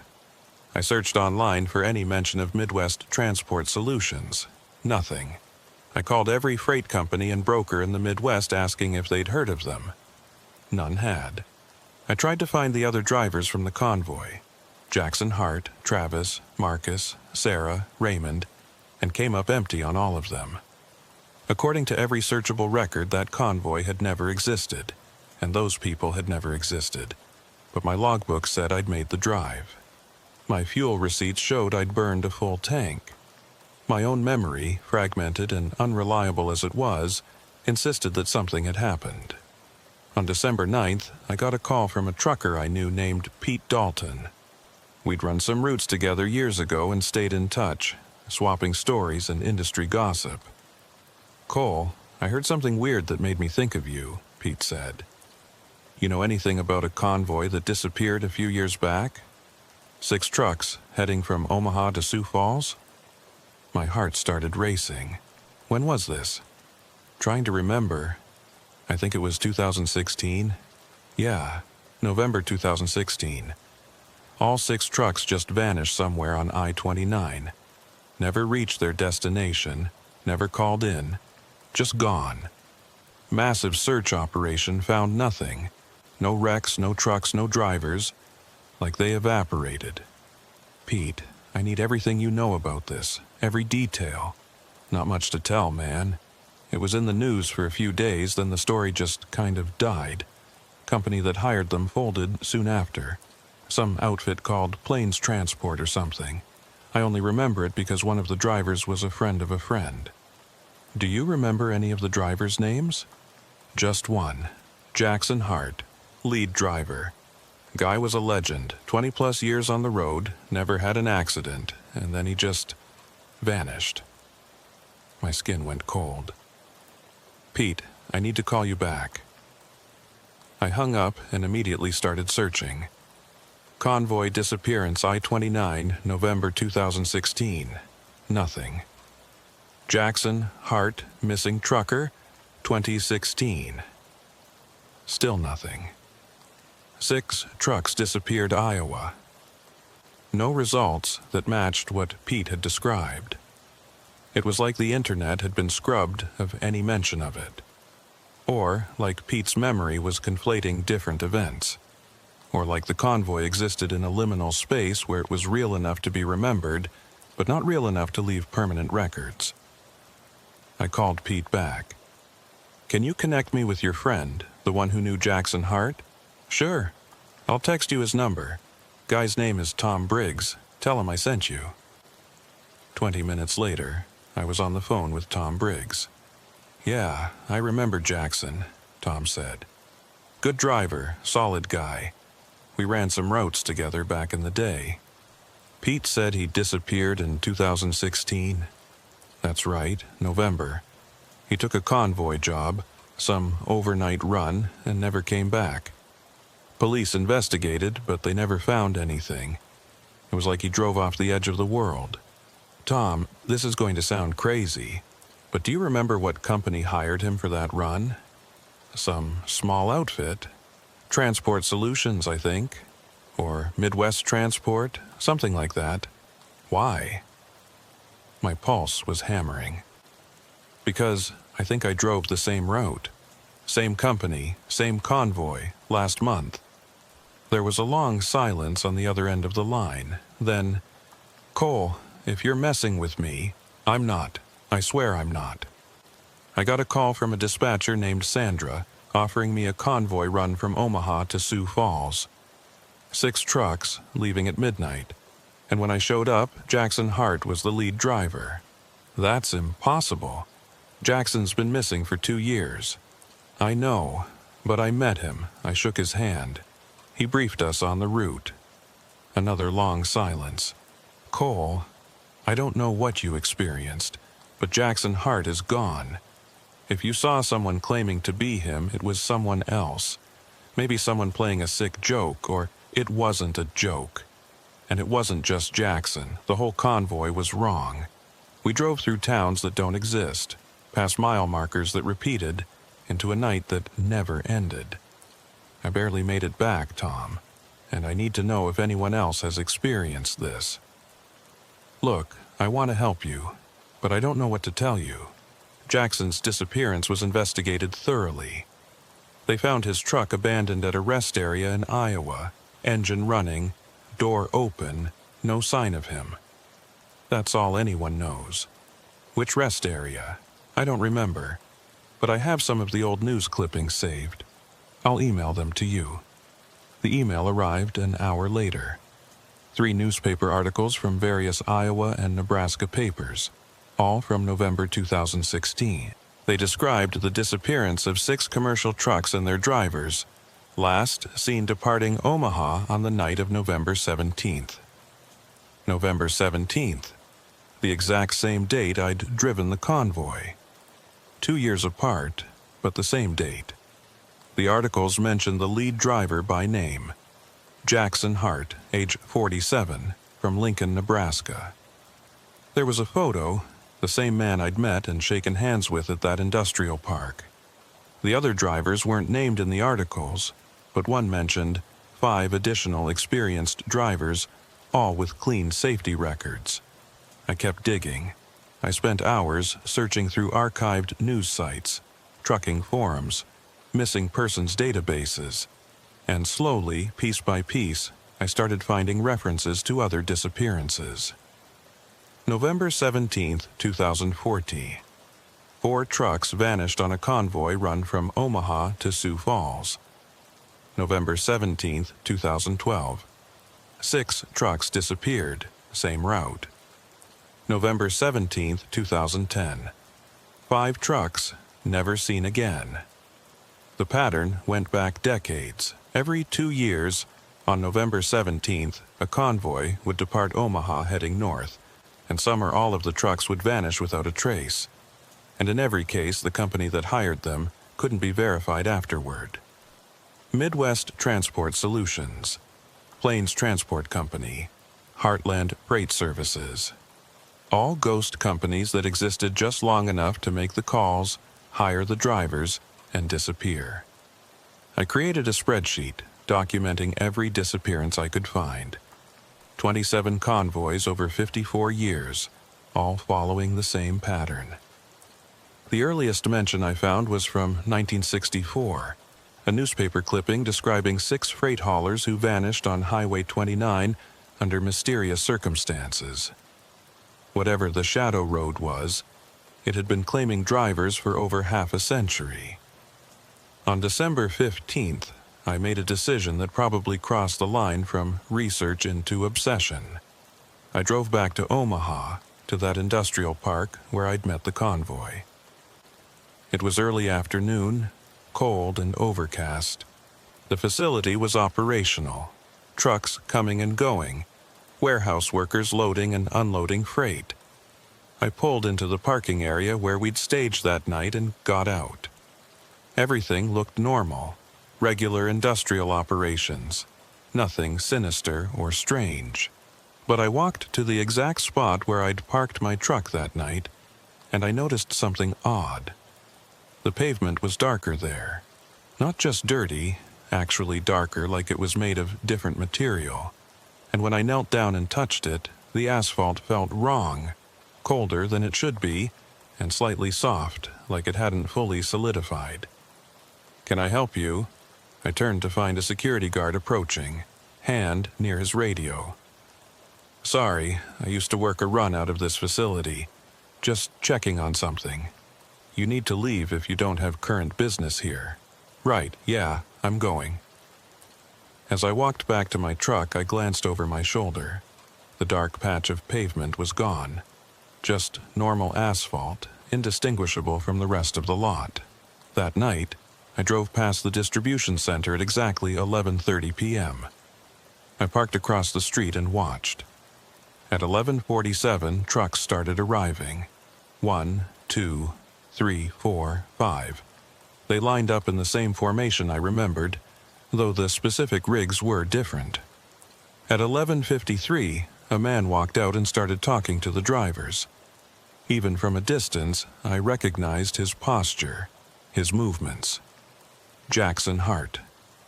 I grabbed my phone and zoomed in, snapping photos as quickly as I could. But when I looked at the images, they were distorted, blurred, and pixelated, like the camera couldn't quite focus on what it was seeing. At 11:59, a 6th truck arrived and pulled into position. At exactly midnight, the convoy rolled out, heading toward the interstate. I followed them, kept my distance, stayed several car lengths back, watched as they merged onto I-29 North and headed into the darkness. At 12:17, they passed mile marker 92. I noted the time and location carefully. At 12:23, they passed mile marker 97. At 12:30, I heard Jackson's voice on the CB calling for a check-in. 6 trucks responded, their voices crackling through the static. And then a 7th voice, faint, distorted, but definitely there. 7, maintaining position. They had a new recruit. Some driver who'd answered the wrong phone call, accepted the wrong dispatch, and was now heading down the Shadow Road toward a destination he'd never reach. I wanted to warn him, wanted to call out on the CB and tell him to turn around, to get out while he still could. But I knew it wouldn't matter. Once you joined the convoy, once you followed those taillights into the darkness, you were committed. The shadow road had you, and it didn't let go. At 12:47, something happened that I didn't expect. The convoy started to fade. Not all at once, but gradually, like they were driving into fog or smoke. Their lights got dimmer, their forms less distinct, until they were barely visible, even though they were less than a quarter mile ahead of me. By 1 o'clock, they were gone completely. The highway ahead was empty. I kept driving north, following the route, looking for any sign of where they'd gone, but there was nothing. Just normal I-29 in normal Iowa on a normal December night. At 1:17, I reached the spot where I'd seen Marcus's abandoned truck on my run. There was nothing there now, just empty highway shoulder. At 1:28, I stopped at a rest area and pulled out my research, spreading the documents across my passenger seat. 27 convoys over 54 years. Hundreds of missing drivers. A pattern so clear and consistent that someone should have noticed, should have investigated, should have done something. But nobody had. Or if they had, their investigations went nowhere. Their reports were filed away, and the disappearances continued like clockwork every 2 years. I thought about Jackson Hart, driving the Shadow Road for 2 years now, or maybe longer in whatever strange time that place operated under. I thought about all the other drivers trapped in their eternal convoy, hauling cargo to destinations that didn't exist. And I thought about the fact that I'd escaped. I'd turned around, driven backward, rejected the pattern, and somehow made it back to the real world. Which meant escape was possible. Difficult, maybe. Requiring some specific action or realization. But possible.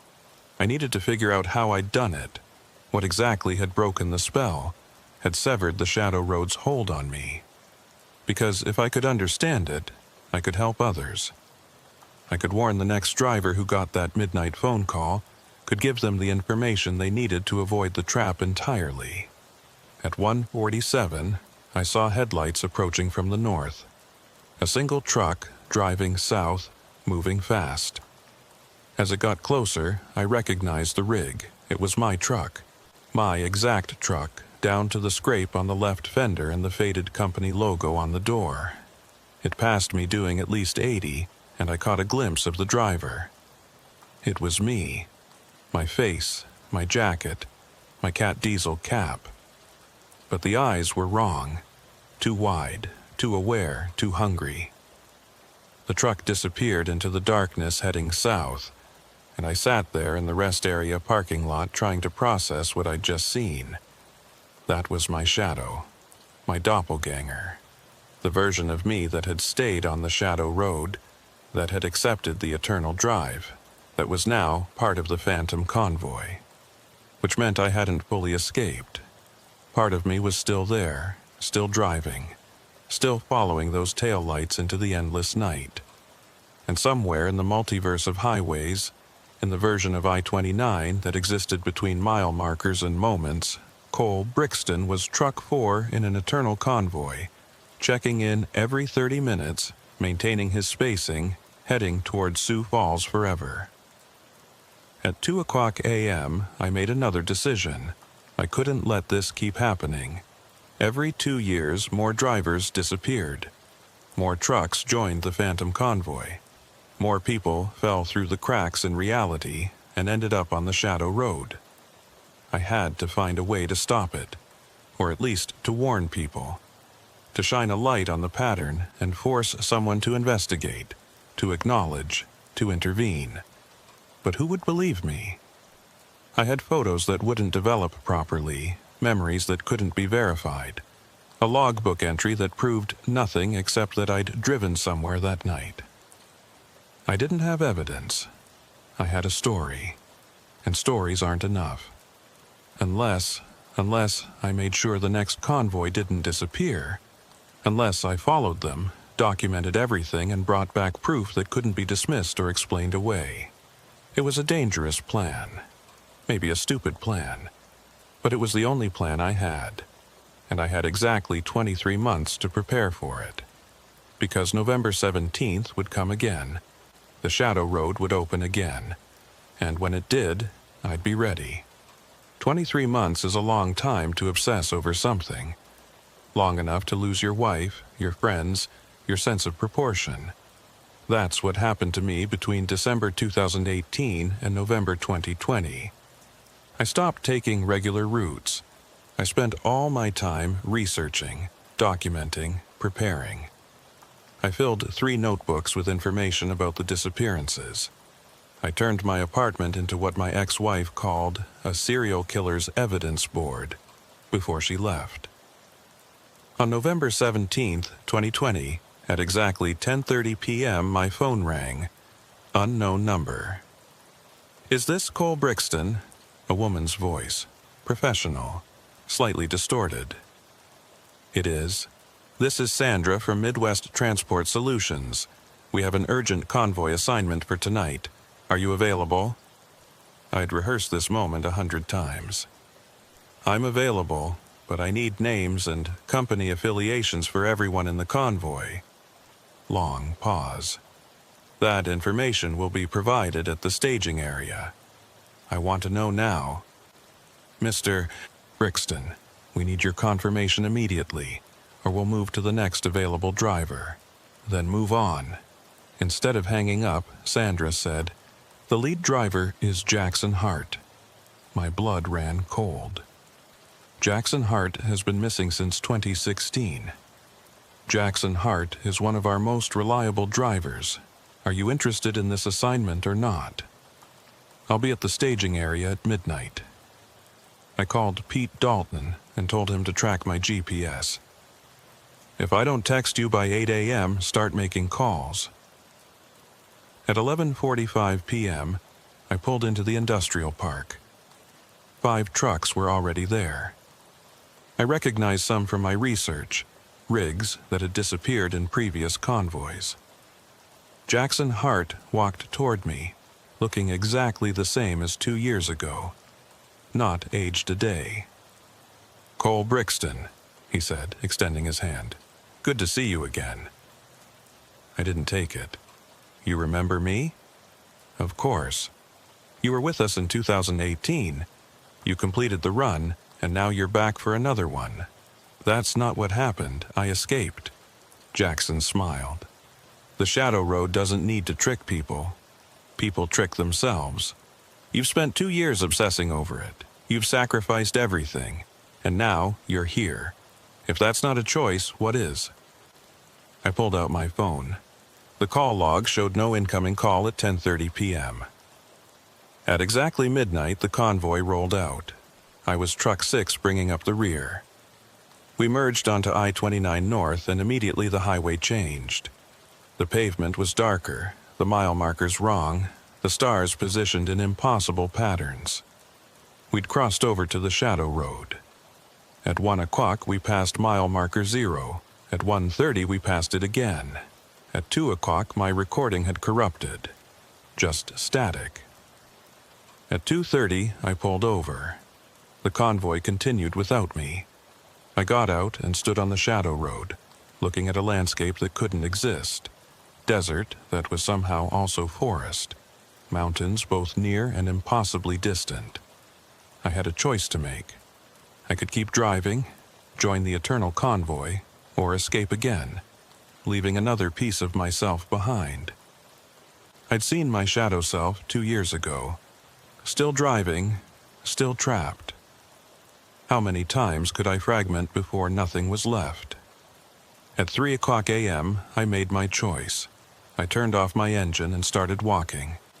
Not forward or backward, but perpendicular to the highway, into the impossible landscape, leaving the road entirely. Behind me, I heard engines, dozens, maybe hundreds, trying to stop me. But I kept walking into the darkness beyond the margins. And in that space between worlds, I found all the other versions of myself, every fragment left behind, all standing in the darkness with my face. "You can't keep doing this," one said. "Eventually, there won't be enough of you left." "I know, but I can't stop trying." They looked at me and slowly smiled. "Then we'll help you. We'll show you the way out, the real way, the exit that doesn't cost pieces of yourself." They formed a path leading toward a pinpoint of light in the distance. "Walk toward the light," they said in unison. "Don't stop, don't look back. When you reach it, you'll be free. All of us will." I walked for hours, or minutes, or years. Time didn't work there. Eventually, I reached the light, an exit sign showing a real I-29 number. I climbed the off-ramp and found myself on the shoulder of the real highway. My truck was there. It was 6:47 a.m., November 18th, 2020. Pete had texted 17 times. I texted back, "I'm okay, I made it out, and I have the proof." In my pocket was a mile marker from the Shadow Road. Physical proof. Metal stamped with 0, made from materials that didn't exist. I drove to the police station. When they tested the marker and found materials that matched no database, they listened. An investigation was launched. Federal involvement. They found enough evidence to confirm it. Drivers had been disappearing for over 50 years, always November 17th, always the same pattern. They posted warnings at every truck stop along I-29. It wasn't enough to close the Shadow Road, but it made it harder for new drivers to fall through. That was 3 years ago. I still drive, but not convoys. I stay away from I-29 on November 17th. So far, no new disappearances. Maybe the Shadow Road is dormant. Maybe waiting. Maybe it's just patient, knowing eventually someone will answer that phone call, accept the dispatch, show up for a convoy that doesn't exist. Someday, someone will say yes. Maybe even me again. Because part of me wonders if I really escaped at all, or if I just found a deeper layer of the trap.